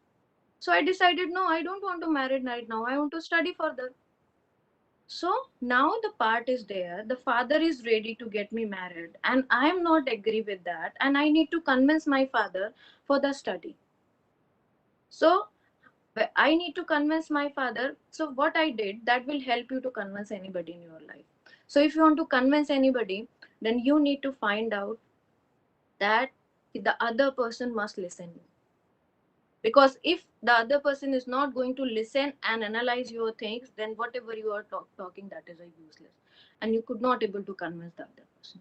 So make other person listen is the first step to tell them they are right, and whatever effort or decision they had take about you is a very right thing. And on at this place, if anybody else is there, they can also take the same kind of decision. So I am not going to challenge your decision. As a father, if you think that at the 20 years of the age, for my safety and security and for my settlement of the life, you are feeling that I could get married and settled in the life, that is a very right thing you are talking about. Okay, and I'm very convinced about this thing. But on the other hand, I just want to study little further. So if you can wait, postpone this marriage. I'm not denying that I'm not getting married, but if you postpone this marriage, this is not going to harm you. The first thing that you are right, second thing, add your inputs, and then whatever inputs you are adding, that is not challenging their decision. That is adding in their decision. So if I get married after 5 years, that is not going to change anything. And the third part, whatever activity you are going to add to convince the other person, that has some benefits which is not there in the previous decision. So if I do the study and I'll settle down in my life, I have a good career, so that will be beneficial for the marriage, that you will find out the good guy for me, and on a simultaneously you will have to spend a less money as compared to the right now whatever you are going to do. So make them listen by telling them they are right. and anybody can do the same thing on that place. Add your phenomena, show the benefits, that the other added benefits can be there on their decisions. So if you give me the 5 years and there is no significant harm and losses is there, you give me 5 years, then it is not going to harm anything is there. If you want to marry right now, 5 years also later, what is a big deal is there? You're just giving me 5 years for the study, and the study is not going to harm me in any dimension. So he became agree, and after that I get opportunity to whatever I'm doing to right now. So like this, if anybody is in your life is there, for normal people it's not difficult to convince, but if they are a dominance people, even that criticizing people is there also you can use these techniques to convince them. First make them listen by telling they are a right, anybody can do the same things, and whatever they are doing, I recognize their whatever additional things is for your life, like they are working for my safety and my for settlement of life. So they identified your strengths of the decision, how this decision is going to help you, that you're recognizing that phenomena, and now you are adding something which is not harming in any dimension. And after that addition, there will be a certain benefit. So at last, try to add that part, that there will be a certain benefit in their present decision. So like good guide, and there will be less economical burden. So these two things, so they, through this you can convince anybody in your life. Now it's about the situation is that I'm taking little more time, but I'll try to summarize this within 2 to 3 minutes. But this is very important, because if we can deal it, it's okay. But if there are experiences and we suffered it, like someone is negatively influenced for a prolonged period of time, so that significantly affect our self-image and self-efficacy and self-confidence. So when someone is affects you on any dimension, then how to deal that situation, I just want to give you one example. So this is a case of the childhood sexual abuse. Last 7 to 8 months abuse is there, and that person is the close relative of the family. So this girl is came, now everything is exposed, and people are supporting to the girl, and she came for the session. So the three situations are there whenever any negative experiences happen: the place, the other person, and you.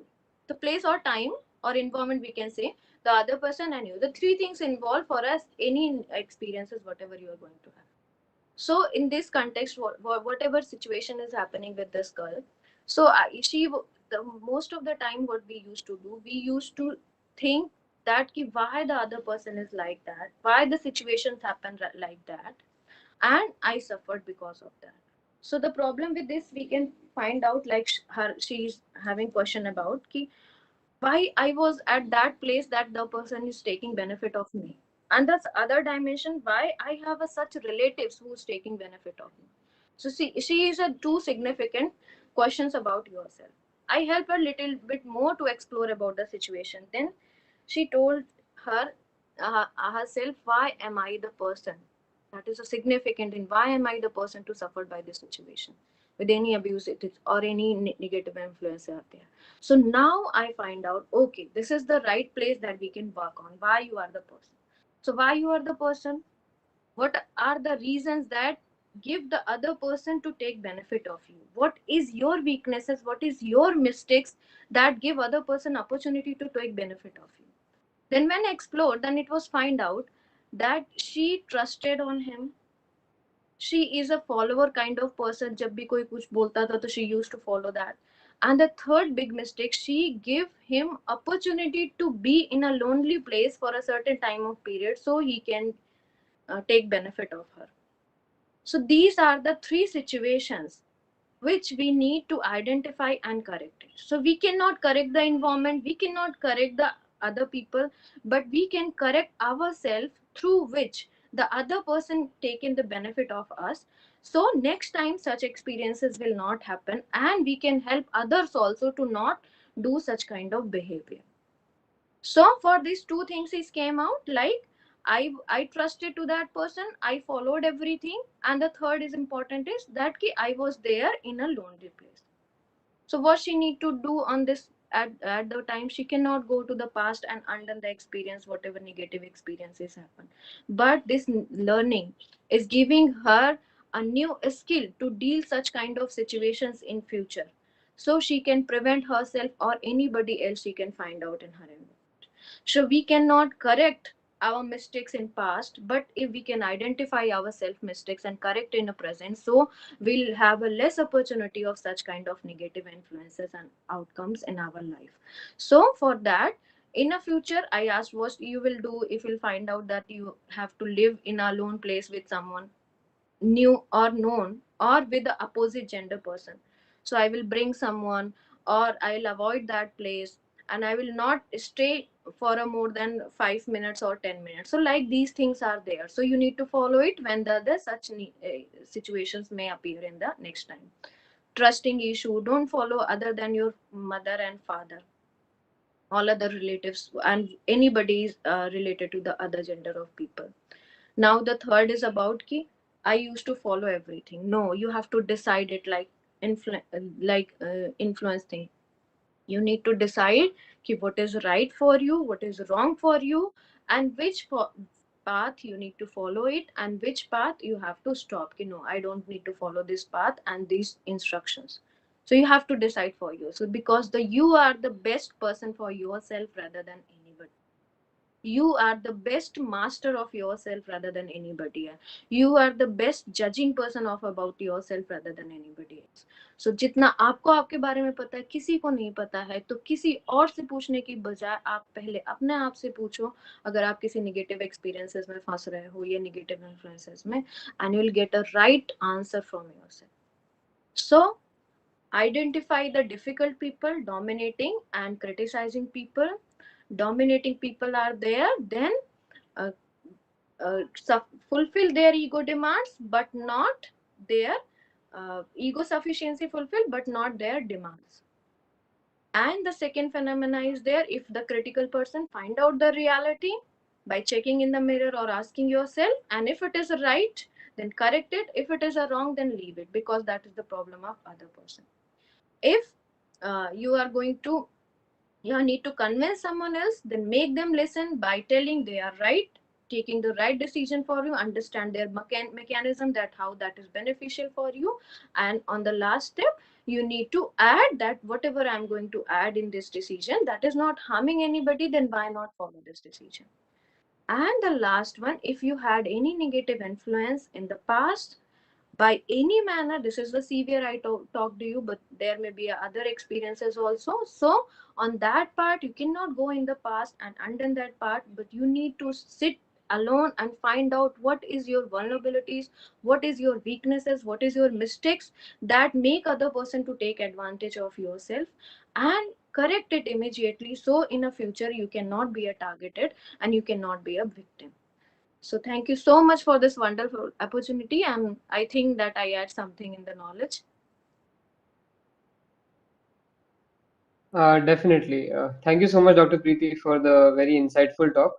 So fulfilling people's ego but not contributing to boosting it was quite a smart technique, is what I felt. Don't follow their demand, just follow their ego. Right. I'm sure all of us here will also try their best to imbibe most of these techniques in their life, to first identify and then deal with all of these difficult people that you mentioned. So yeah, thank you so much for the talk. Next up, we have Dr. Hemant Bhargav. Sorry, yeah. Next up, we have Dr. Hemant Bhargav, who is a professor of integrative medicine and research at NIMHANS, Bangalore, and has an experience of 8 years in the field of yoga therapy. So over to you, Dr. Bhargav.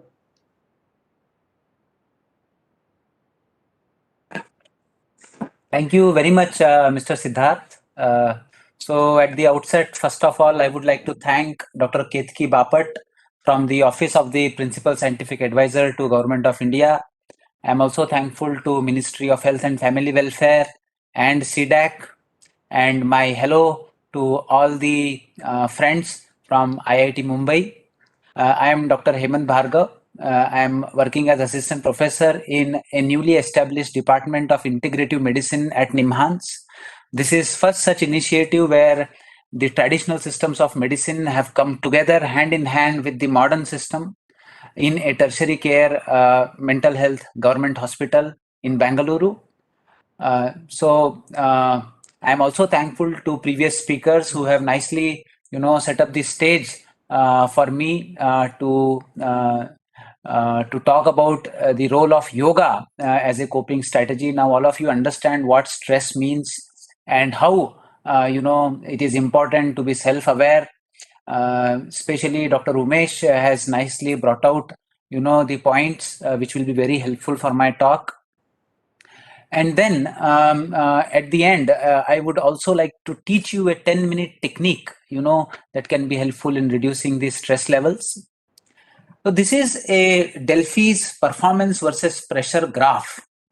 So as you see here on the x-axis, there is pressure, there is stress, and as the stress or the pressure or the demanding situation increases, the performance which is there on the y-axis has a tendency to increase. So there is a zone where there is a ideal zone. You can see it in green, and in the middle you can see the optimal performance. It is when the challenge matches the preparation. So what we require is a preparation, and at the same time we also need adequate challenge. If the preparation is very good and the paper is too easy, that also doesn't lead to optimal performance. But on the other hand, if the performance is preparation is low but the pressure is too high, that also leads to strain. So as previously said by Professor Sagar also, that it is not that all stressors are bad. In fact, stress is something which is important for us to realize our potential. But then the key is how to manage it and keep it to that optimal level, how to respond to that. Another important point which Professor Sagar brought up was that stress is not about the situation, it is my reaction to the situation. So there are demanding situations, there are external demanding situations, and there are internal demanding situations. I put a standard for myself. So sometimes, as Sagar sir said, that we put our standards too high, for ourselves. So there are internal demanding situations. I have myself put up some over ambitious thoughts in my mind about myself. So being more realistic and trying to bring this graph, into that green zone is important. Now, in the present day lifestyle, especially we see that the stimulation that we get from all the directions have increased multifold, especially in the last 2 decades with the development of the technology. The social media plays a very crucial role. All of us know how many groups are there in WhatsApp, and in Facebook, and how every second, there is a stimulation to the mind, and how it has become so difficult to concentrate on an issue. There are so many distractors in our life now. So what has happened in today's lifestyle is that there are a lot of stimulations for the mind. But there is very less time for us to relax or get back. This Abhimanyu syndrome, is very peculiar and is very common among the youth, especially, the youth who are quite smart, intellectually very bright, like IITians. So Abhimanyu was such a bright fellow that in the womb of his mother only, he learned the art of piercing the Chakravyuh and going right into the center of it, But then when Arjuna was telling his wife about how to come out of the Chakravyuh, she got up and he came to know that she was sleeping, and he did not tell this phenomena to Abhimanyu.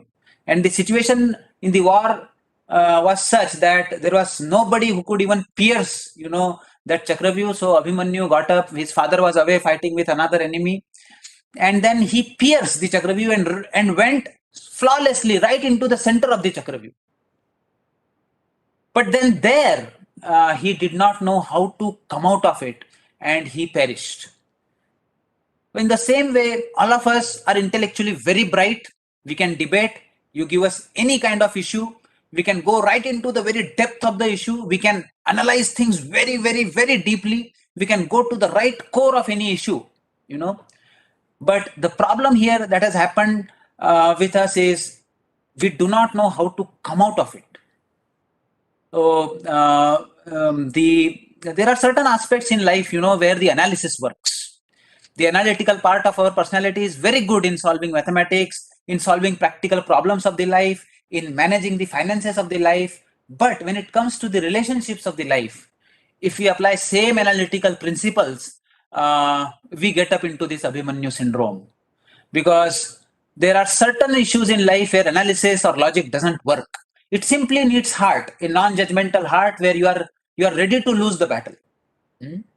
And it is here that the management of the emotions has become a very big problem for us. That is the reason we see that the stress rate, suicide rate, especially in elite schools like IIT, is showing a trend towards enormous increase. And here comes the traditional knowledge of India, the Gurukula system that was taught thousands of years ago. There are certain principles that can be useful in managing our emotions and developing that ability, the ability to go right into the depth of an issue, but at the same time, the ability to quickly come out of it and again be in the present moment. That is the thing that yoga talks about. So what happens if the stressful situation, the demanding situations just continue? They build up more and more every day.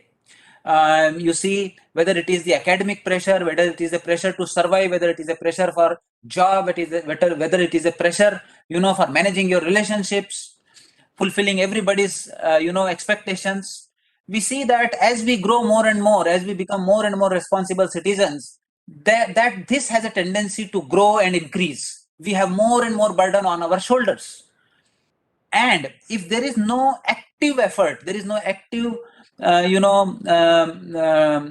way in which we try to release this pressure, then what will happen is it will become an overwhelming thing for us. And then we will end up in such a situation in life where all the doors appear closed and we feel very dejected and frustrated, and then get into such severe kind of situation that we lose complete hope and take very drastic decisions in our life. There are people who come to us, they say doctors advise us to go for a walk, to go to gym. We actually follow, we go to gym, we do it every day, 1 hour, but still that stagnation continues, that kind of stress remains, and it helps for a while, but again, it is difficult. The thought process that goes on in the mind throughout the day, even in the sleep, in the background, the mind is continuously running without a stoppage. The speed of the mind, in the generation today is the fastest ever as compared to ever before. So what is the reason, why after years of such kind of lifestyle change, we see that it is not working in reducing the stress and speed of mind? Because the very important thing here is, even if you are in gym, even if you are going for a walk, where is your mind? Your body is moving, but what is happening to the mind? Whether the mind is still full or it is mindful of what is there in front of you. So this is the whole phenomena which makes our walks ineffective, which makes our gym, our exercises completely ineffective. It is because the mind is still where it was before the walk or before the exercise. So it is here that yoga comes as a tool that integrates the body, the breath, and the mind together in a beautiful sync. We all know, this basic understanding was there in our 12th standard also, that there is a voluntary nervous system that makes us think, do the volitionary activity. But there is a nervous system in the background that functions and does majority of the functions of our body. In fact, only around 1 to 2% of the things that our skeletal muscles do. Okay, we only have control over our skeletal muscles, but there are cardiac muscles, there are smooth muscles. All these muscles of our body, the major functionings of our body are happening on an automatic mode. Say your heart is beating, your breath is going on, your digestion is happening, your urine is being created, your food is getting digested, the waste products are getting removed. Everything that you call as life in you Apart from your thinking, everything is going on in the background automatically. Now, this automatic function in the background plays a very, very important role in bringing about, the protective effect against the common lifestyle disorders like diabetes, hypertension, migraine headaches, all these kind of illnesses. This automatic nervous system in the background plays a very important role. Now, this nervous system basically has two components. One is sympathetic, which is stimulating in nature. Say you are sitting now nicely, you are relaxed, and suddenly there is a fire alarm that fire has come in the building and in your house. What will happen? You will just get up, your blood pressure will rise, your pupils, will completely get dilated to see the things clearly. Your blood sugar will pour into your blood, insulin will be released, and the sugar that is stored in your liver and muscle will be put into your blood so that it can reach your brain and muscles. Your digestion, defecation, urination process will completely stop. So it is a fight and a flight reaction you will get ready for. The process of conserving the energy and removing the waste product from the body will completely stop. And then you come to know that it was a very small thing, somebody was smoking, and therefore there was an alarm and it is all okay. And then quickly within 15 minutes, you will see that the opposite nervous system, the parasympathetic, will take over. And now your blood pressure is coming back to normal. Your heart rate is coming back to normal. Sugar is once again reducing, and everything is coming within the physiological limit. So this is the spring that has come back to the original position by the parasympathetic response. Now, whenever there is a stressor in life, irrespective of what kind of stressor it is, body generates a non-specific response of fight or flight and increases certain chemicals in your body which are called as the stress hormone cortisol or adrenaline rush. Whenever that is released, your body responds in the same way as it was responding in a primitive way. The primitive man had a danger of animals. That kind of response used to come for him to save his life. So same response still comes. So if there is a continuous stimulation that is going on and the relaxation is very less, the baseline itself shifts after some year, and then your baseline blood pressure is high. You have become a diabetic now. Your muscles are showing strain. You have low back pain. You have migraine headaches, and you have digestive difficulties. You have irritable bowel syndrome. All these kind of situations are coming because the background, the nervous system that is connected to your thought process, the subconscious thought process, has got imbalanced. So this is how the anger, fear, tension from the emotional cortex affects hypothalamus, that generates a sympathetic response and leads to these kind of physiological changes. And this is how, there are evidences that show that stress, once you are under stress, there are maladaptive ways of coping. People completely keep sleeping and give up all the physical activity that leads to weight gain, or there is binge eating. You just order pizza and you start eating, or you take chocolates and you binge eat them. This is another way. Or, of course, into the substances, alcohol or cigarettes or other substances.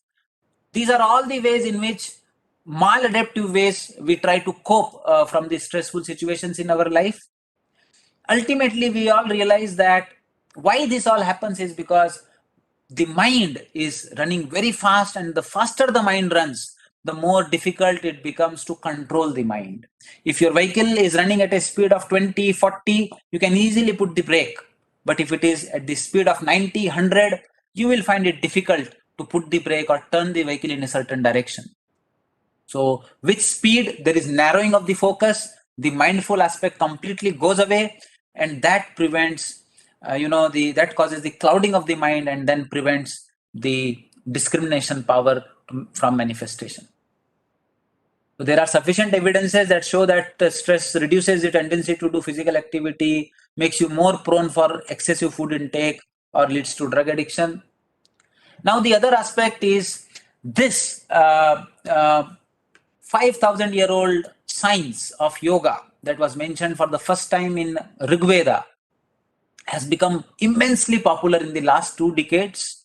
We see that 194 countries over the globes, irrespective of their religion, have accepted this as a secular, science. And it has become more popular during the COVID times. And why has yoga become so popular is because it has been noted that it can serve as a wonderful tool to reduce the speed of the mind and to enhance the connectedness between human beings. So there are sufficient evidences that show different mechanisms through which yoga practices can help a person overcome, these vicious cycle of repetitive patterns of thoughts in the mind, the Abhimanyu syndrome. Yoga generates the ability to encourage detachment from the distressed cognition and brings back the let go ability. It also enhances person's self-regulation. And rather than taking a pill or listening to some audio, yoga is something that you do for yourself. So it is self-empowering. It also enhances the perceived ability, to observe your own thought patterns and therefore enhances your self-awareness. And there are evidences that show that by reducing the stress levels, yoga can also prevent the various kind of side effects of stress, or the maladaptive coping strategies also reduce if people adopt a yogic kind of a lifestyle. There was a study in US where adolescents were divided into two groups. One group went to gym, other group performed yogic postures and breathing practices, and they just noted their lifestyle. After 6 months, it was observed that both the groups showed weight reduction. They were overweight adolescents. Both the groups showed significant reduction in BMI.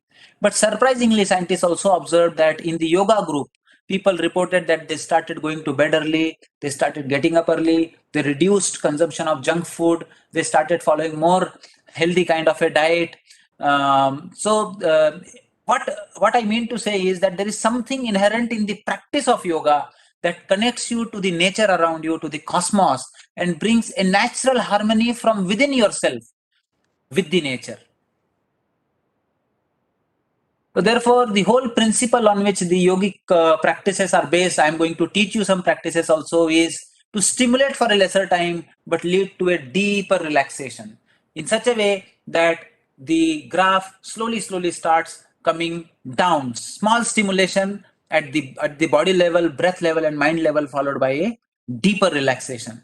Now this allows the relaxation to continue inside with deep internal awareness, which can produce tremendous effect in reducing stress. I would like to give you an example. Say you are stuck in a traffic and you wanted to reach somewhere soon. You were in a hurry, but there is a long jam and you cannot do anything. You are worried, people are honking, you are also honking, but it is not moving. So when you are in the situation there, you are stuck. You cannot go here, you cannot go there. You just don't find a way out. That leads to tremendous amount of chronic stress accumulation in you. And say in such a situation, you just come out of the car. Anyway, the car cannot move anywhere. And you get a kind of a gas balloon where you can sit into that. And the balloon takes you up a few kilometers. You go up and then look at the traffic down and look at the things around. Now you have a more expanded view of everything down. And you see tiny cars and the whole traffic and the sky around you and the trees all around. And you can now nicely wait for half an hour, 1 hour and enjoy the scenery there. So you are still there. Your car is still stuck. It is not moving. But now the frame of mind that you have has completely changed. Rather than burning yourself out there, you are just enjoying that situation. How that has happened? That has happened because you were just able to expand your view, your perception of the situation beyond what you are stuck in. So where you were completely focused and locked up, you were able to defocus yourself and spread your awareness all around beyond the problem. Okay, problem is a part of life. Do not make it the heart of life. So in such a way, the tolerance develops with the yogic practices. You just become aware, oh, I'm just locked up. And who is locking myself? I am only locking myself. So this is the way in which the awareness helps you take a deeper view of the things and expand and grow beyond stress. Patanjali, the very definition of yoga, according to Sage Patanjali, who wrote this, the most authentic text of yoga called as Patanjali's Yoga Sutra, it says, Yogas Chitta Vritti Nirodha. Yoga is a technique to break the vicious circle of thought patterns that go on in the mind. termination of the agitative loops that go on in the mind. Now, yoga has been called as a abhyasa, as a technique, atha yoga anushasanam. Why? Why is technique important?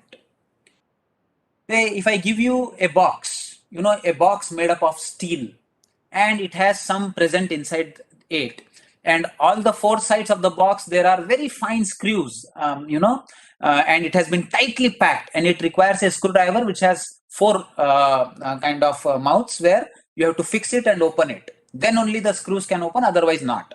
So I give you this box and I tell you that you have a day, you have to open it, and if you open it, the gift inside you will be yours. But I do not give you any tool.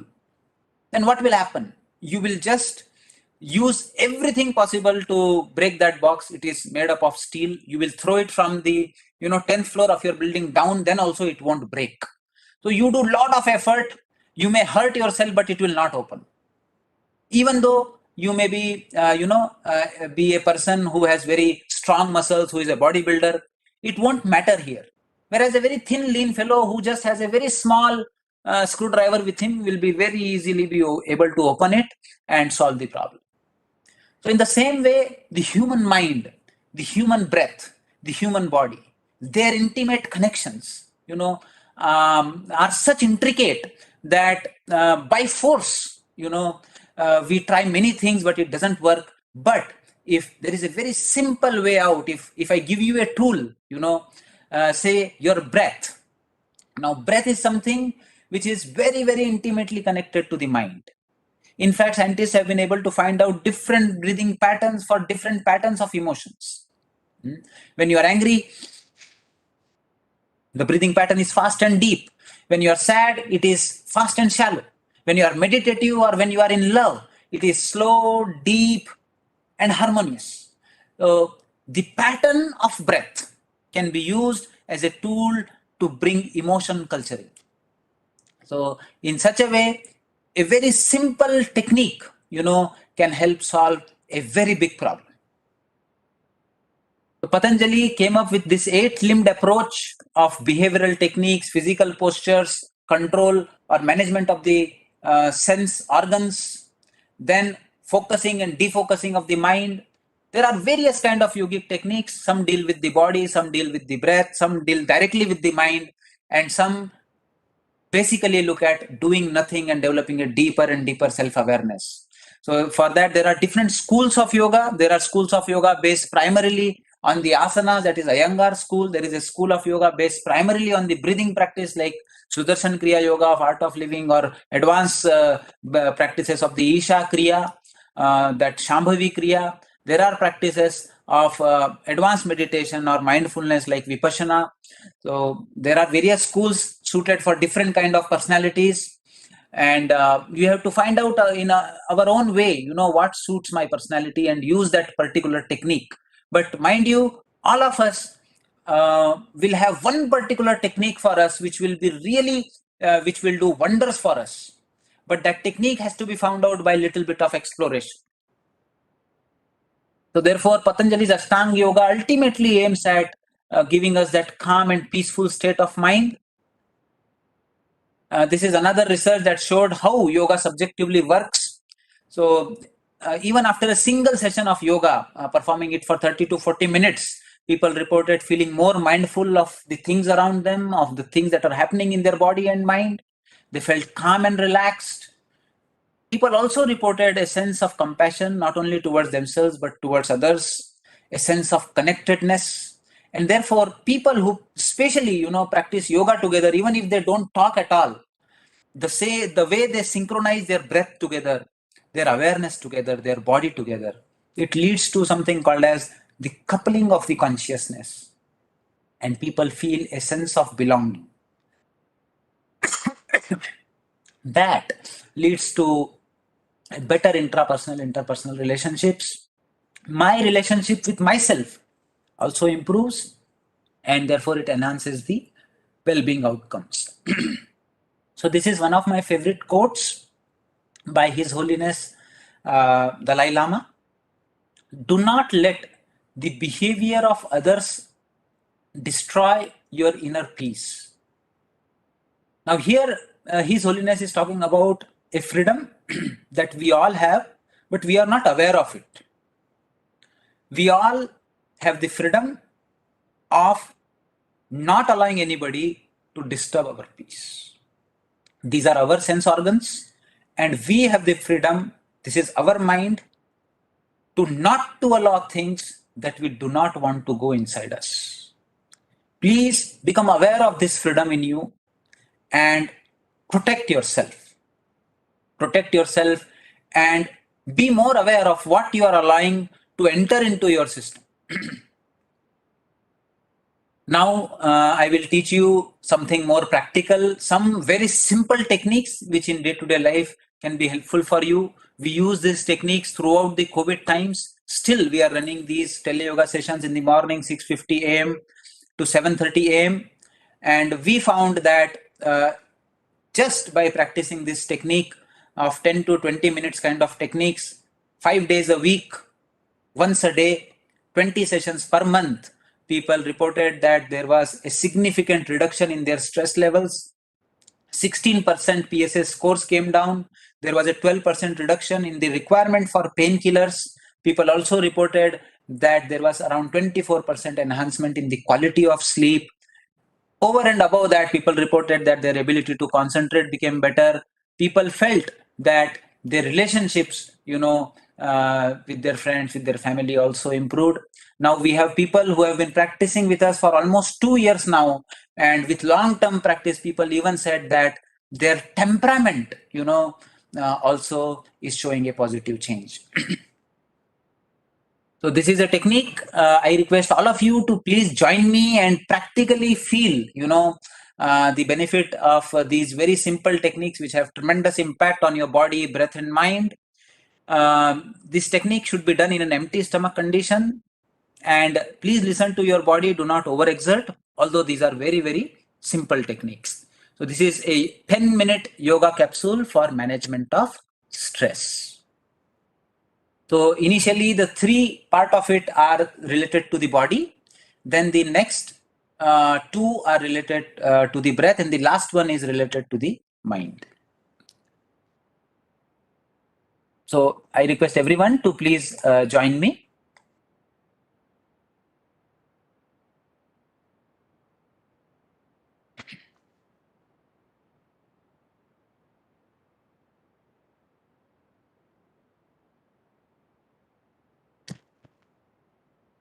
Come to a comfortable standing position.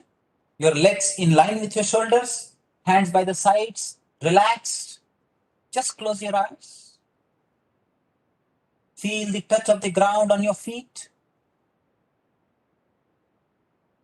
Become aware that you are standing. Distribute your body weight equally on both the feet. Slowly bring the attention to your breath and feel the touch of the air in your nostrils. Cool air enters the nostrils as you breathe in. Warm air goes out. Simply close your eyes. Now take a deep breath in and hold your breath. Very slowly breathe out with a gentle smile on your face.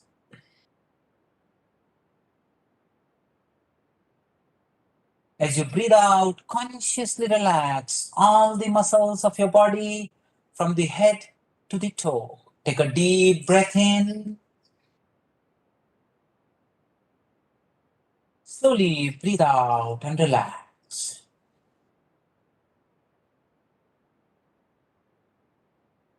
Gently open your eyes. Interlock your fingers and keep them on the chest. Take a deep breath in and stretch your hands above your head, your palms facing the roof. Take a deep breath in and come up on your toes. Stretch the whole body up. Stretch it more and more with my count. 1, 2, 3, 4, 5, 6, 7, 8, 9, and 10. Breathe out. Come down. Release. Relax. Close your eyes. Feel your heartbeat. Observe the breath. Keep a gentle smile on your face. Now spread your legs 2 feet apart. Once again, interlock your fingers, keep them on the chest.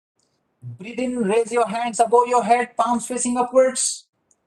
Take another deep breath in. As you breathe out, bend to the right side and feel the stretch on the left side of your body. Maintain. 1. Deep breaths. 2, 3, 4, and 5. Breathe in, come to center. Breathe out and go to the other side. Feel the stretch on the right side of your body. Maintain. 1, 2, 3, 4, and 5. Breathe in, come up, release, and relax. This is the first warm-up practice. Now we shall do an asana. This is called as Ardha Kati Chakrasana. Bring your feet together. Fix your gaze at a point straight in front of you. Now slowly, as you breathe in, start raising your right hand sideways. Feel gentle tingling sensation around your fingertips. Come up to 90 degrees. As you breathe in, turn your palm upwards. Take another deep breath in slowly. Come up till your biceps touch your ears. Now in this position, bring your attention towards your palm. Can you feel the blood rushing back towards your shoulders? Take a deep breath in and stretch the whole right side of the body up. Stretch the right side of the body up.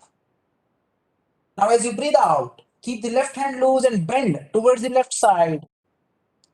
Close your eyes. Feel this stretch on the whole right side of the body. Maintain this with a gentle smile on your face. Normal breathing for 10 counts. 1, 2. Consciously try to relax all the muscles in your body. Keep your attention on your right arm. 3.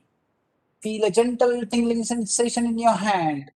4, 5, 6, 7, 8, 9, and 10. Breathe in, come to center. Feel the lightness in your hand, cool sensation in your palm. Slowly, as you breathe out, start bringing your hand back to 90 degrees. Breathe in, turn the palm downwards. Your whole attention on your right palm. Keep your eyes closed. Breathe out. Feel the blood rushing towards the fingertips. Breathe out, release, and relax. Legs apart. Close your eyes. Legs in line with your shoulders. Now, with the closed eyes, compare the right half and the left half of your body. Can you feel that the right half has become lighter? And there is still some heaviness in the left half of your body. Now slowly join the feet again. Throughout the practice, keep your attention on your palm. Now we shall do the same practice on the other side. Legs together. Breathe in. Gently start raising your left hand sideways. Attention on the palm. Come up to 90 degrees. Breathe out. Face the palm upwards. Take another deep breath in and slowly raise the hand up, up, up till your biceps touch your ears, elbows straight. Now take a deep breath in and stretch the whole left side of the body up. Breathe out and bend towards the right side. Right hand hanging loose. Keep your eyes closed. Maintain. Feel the stretch on the left side of your body. Do not hold your breath. 1, 2, 3. Try to relax all the muscles of your body in this posture. 4, 5, 6, 7, 8, 9, 10. Breathe in, come up to center, feel the tingling sensation in your palm. Breathe out very gently. Attention on the palm. Start coming back to 90 degree. Breathe out, turn the palm downwards. And slowly, very slowly, feel the blood rushing towards the fingertips. Come back to the center. Release and relax. Legs in line with your shoulders. Close your eyes. Feel the lightness, balanced on the right and the left side of your body. Now to enhance the relaxation further, we shall chant the sound Ah. Feel the vibration of the sound in the center of your chest. Take a deep breath in. Ah.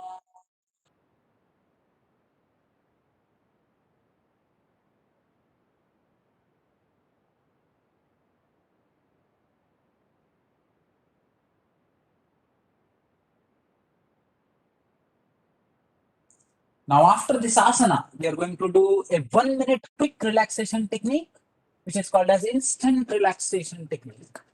For this, you have to come up on a chair. Please come to a sitting position.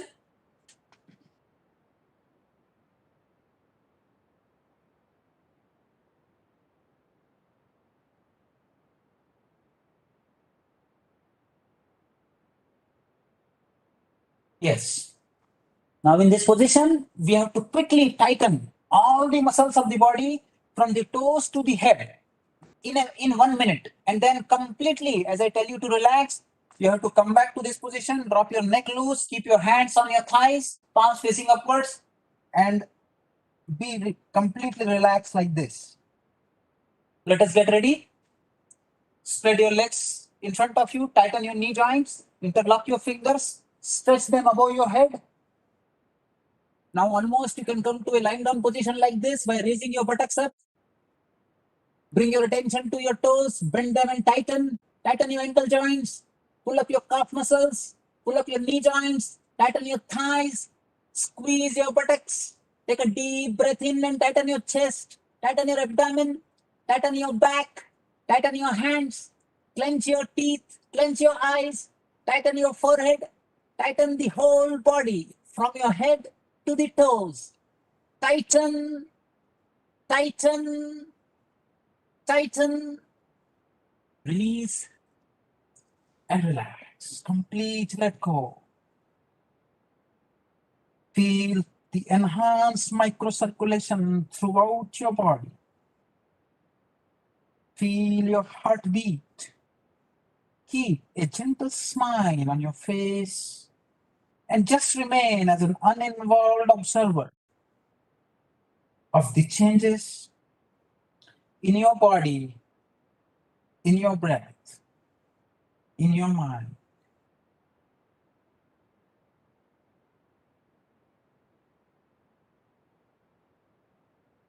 Fresh oxygen circulating to each and every cell of your body.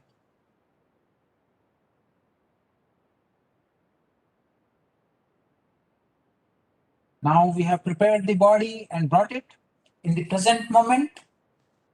Next, we shall perform the breathing practices. Come to a comfortable sitting position.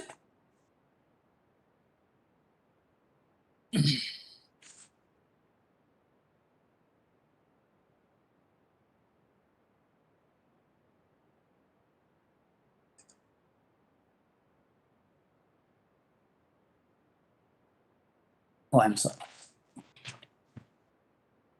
You can do this technique in a complete lying down position also. Another important technique is Mukha Dhauti with Antar Kumbhaka. As I told you that breath and mind are very intimately related.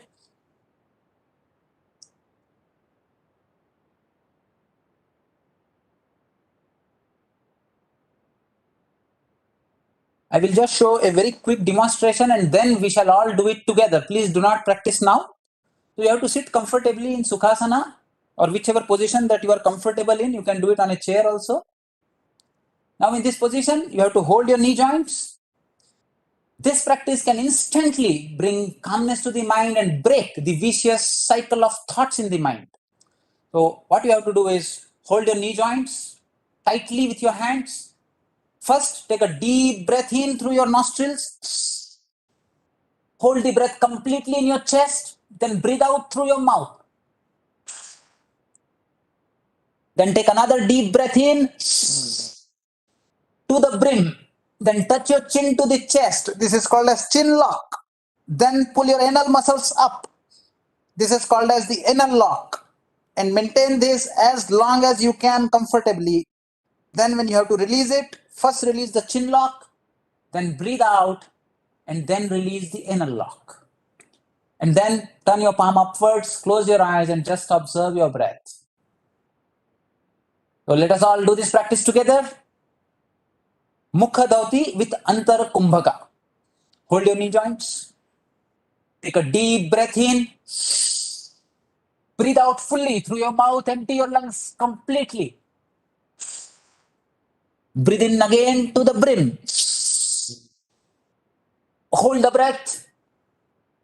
Touch the chin to the chest, chin lock. Pull up the anal muscles, anal lock. Hold.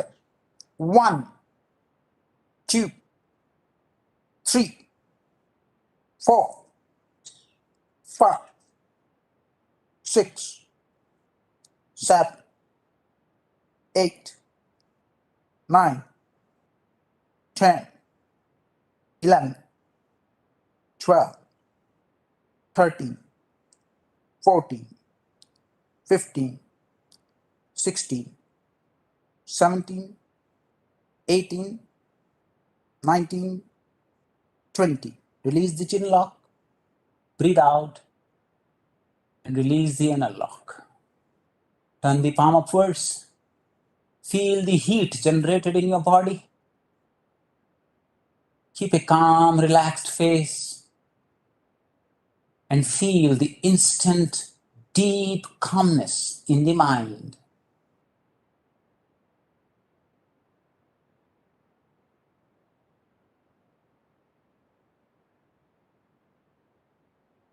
For 30 seconds, allow the breathing to settle down after this practice.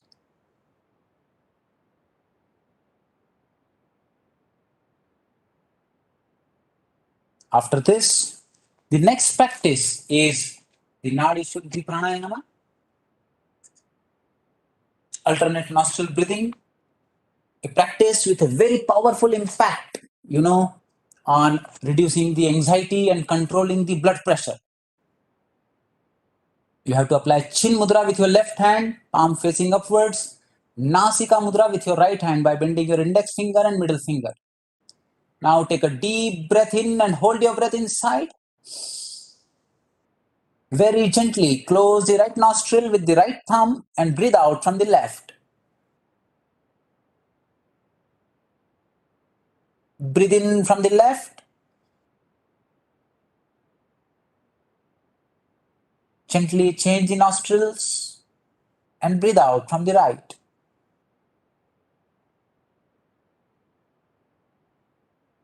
Breathe in from the right.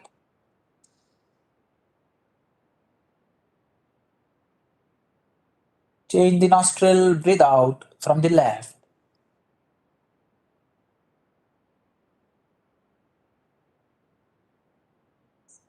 This is one cycle. Continue this for 4 more cycles. Please remember that you switch your nostrils only after breathing in.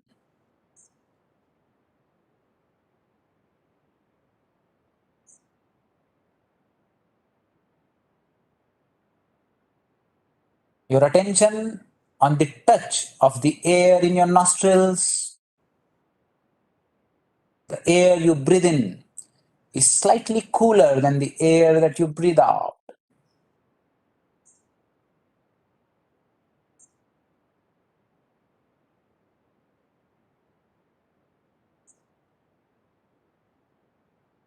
Please avoid any jerky exhalations or inhalations.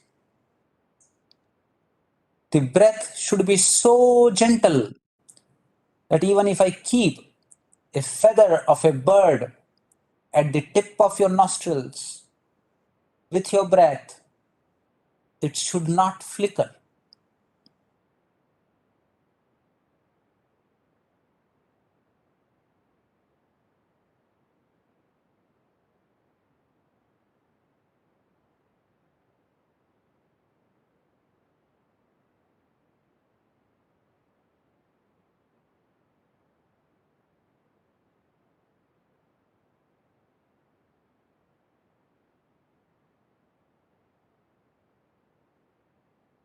Very slow rhythmic breaths. Make it your last cycle.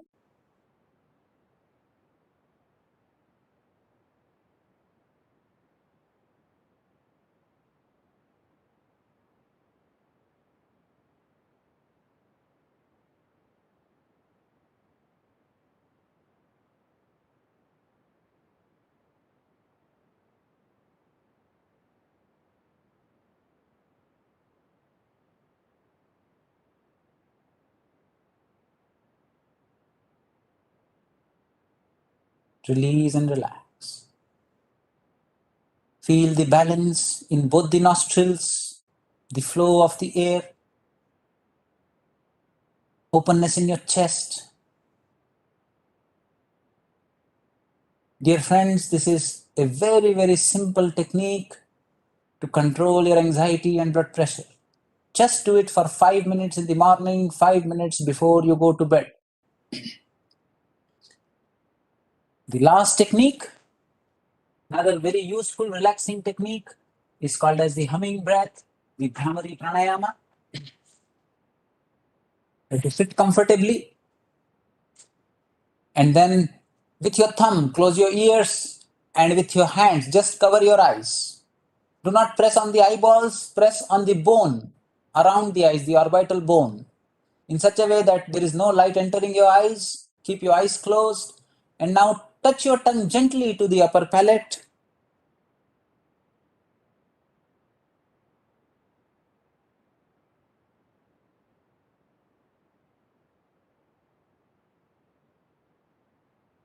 So,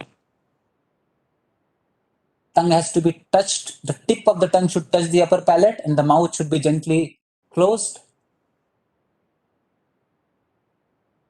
Close your ears, cover your eyes, and then take a deep breath in.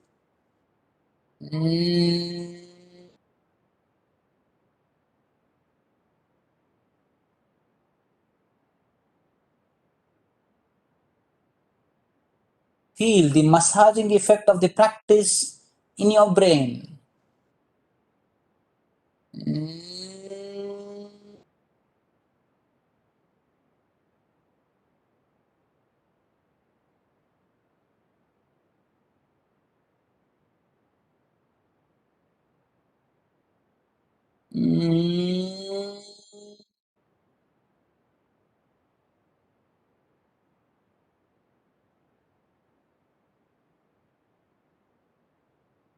Three more rounds.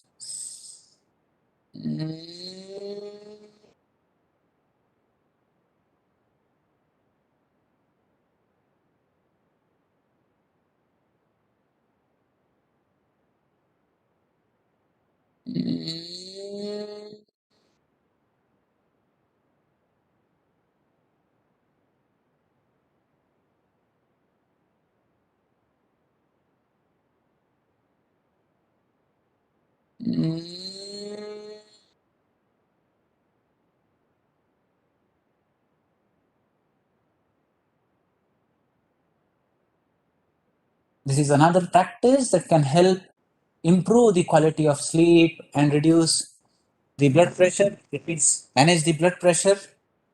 So this practice should be done for a little longer time if you have blood pressure. And if you want a deep relaxing effect, you can use a chair or a table. Just cover like this, because your hands may start paining after a while.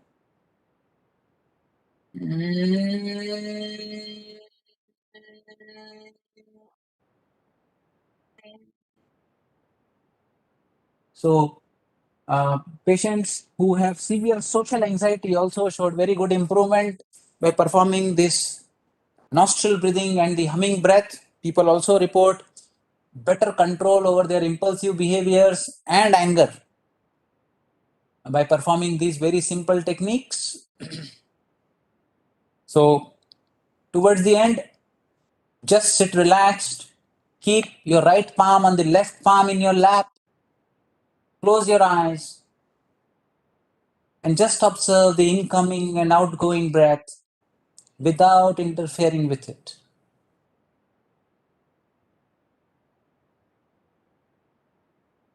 Imagine that your breath is a circle. Breathing in is a semicircle. Breathing out is the other half.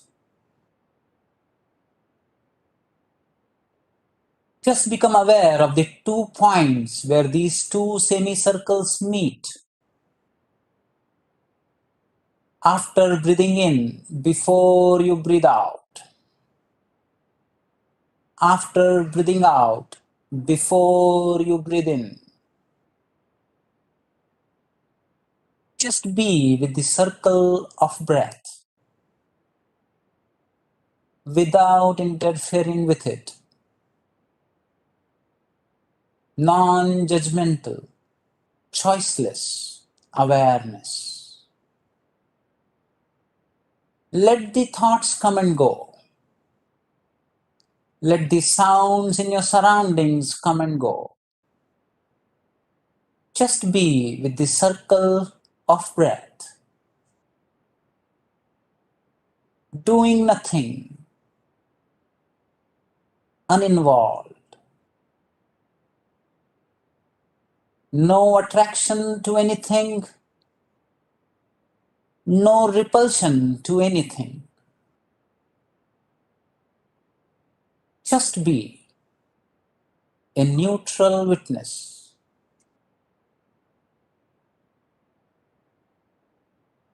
The circle of breath continues.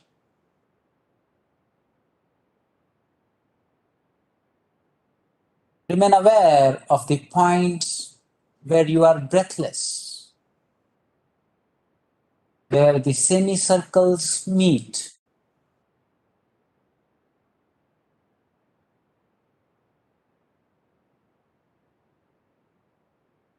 Buddha called this very simple technique as Anapanasati, a very powerful tool to expand beyond the mind-body complex. Now as you breathe in, repeat in your mind, I am not the body. As you breathe out, I am not the mind. I am not the body. I am not the mind. I am not the body. I am not the mind.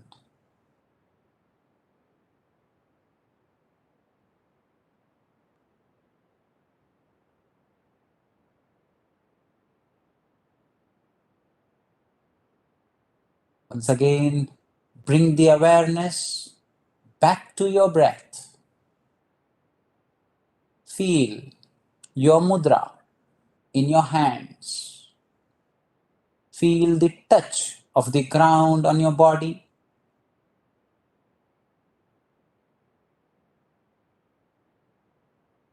Observe the relaxation in the body, gentleness and the rhythm in your breath,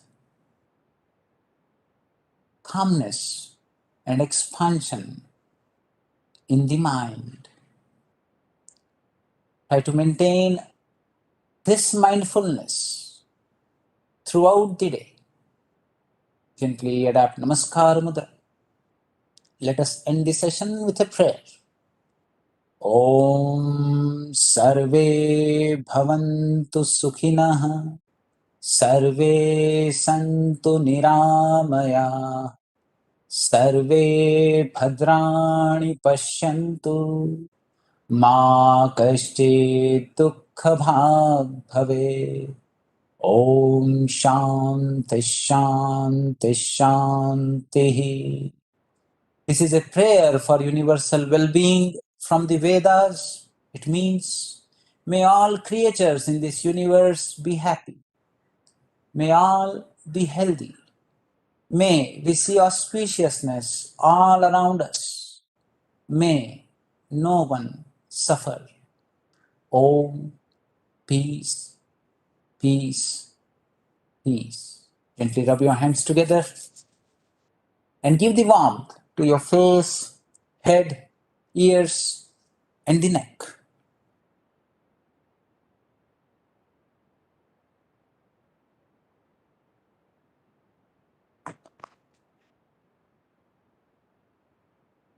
So dear friends, these are the techniques we have been teaching for more than a year now, 1 year and 10 months through the telemode. And this is the Zoom ID. If you are interested in joining our sessions, it does not require any registration. You just have to note down this Zoom ID and you have to log in the morning at 7 a.m. or in the evening at 4 p.m. Namaste and thank you very much to Manasa webinar series for giving me this opportunity. I offer my acknowledgement and gratefulness to my gurus, Dr. B.N. Gangadhar, our ex-director, and Professor Shivrama Varampalli and our whole team. Namaste.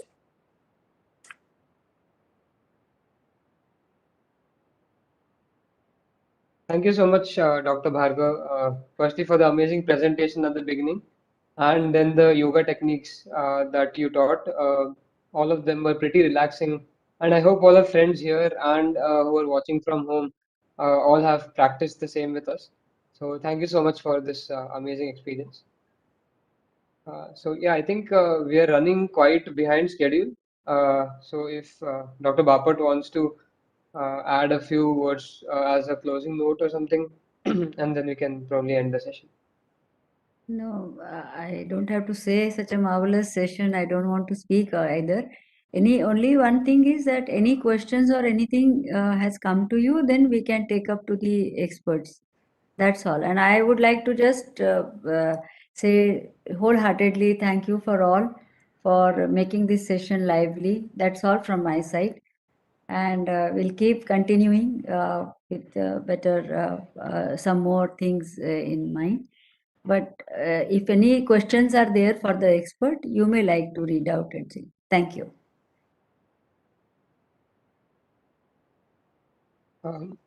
Right. So I actually haven't received any question personally.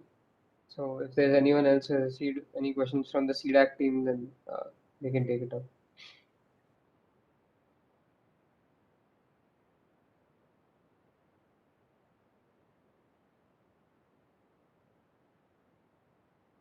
Any questions, Dr. Sarita or CDAC team? Otherwise, we can end the session and we can join offline. Yeah, no questions from my side, ma'am. It is really wonderful session hearing from experts about various from so much of extensive knowledge they have been given to youth actually. What has to be recognized. Really, I would like to thank all the experts for accepting our invitation and present over here. Thanks a lot.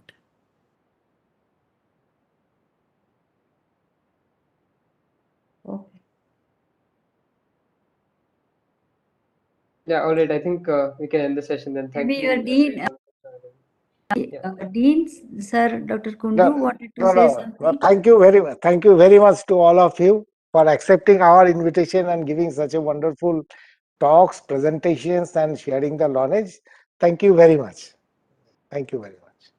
Thank you. Okay, I think we can conclude the session. I hope this session is useful for the students to cope up with the exam stress or otherwise. And you would like to share the feedback to us and then CDAC team, then we can connect to the expert later on also. Thank you so much. Definitely. Thank you, ma'am. Thank you, ma'am. Thank you. Bye bye.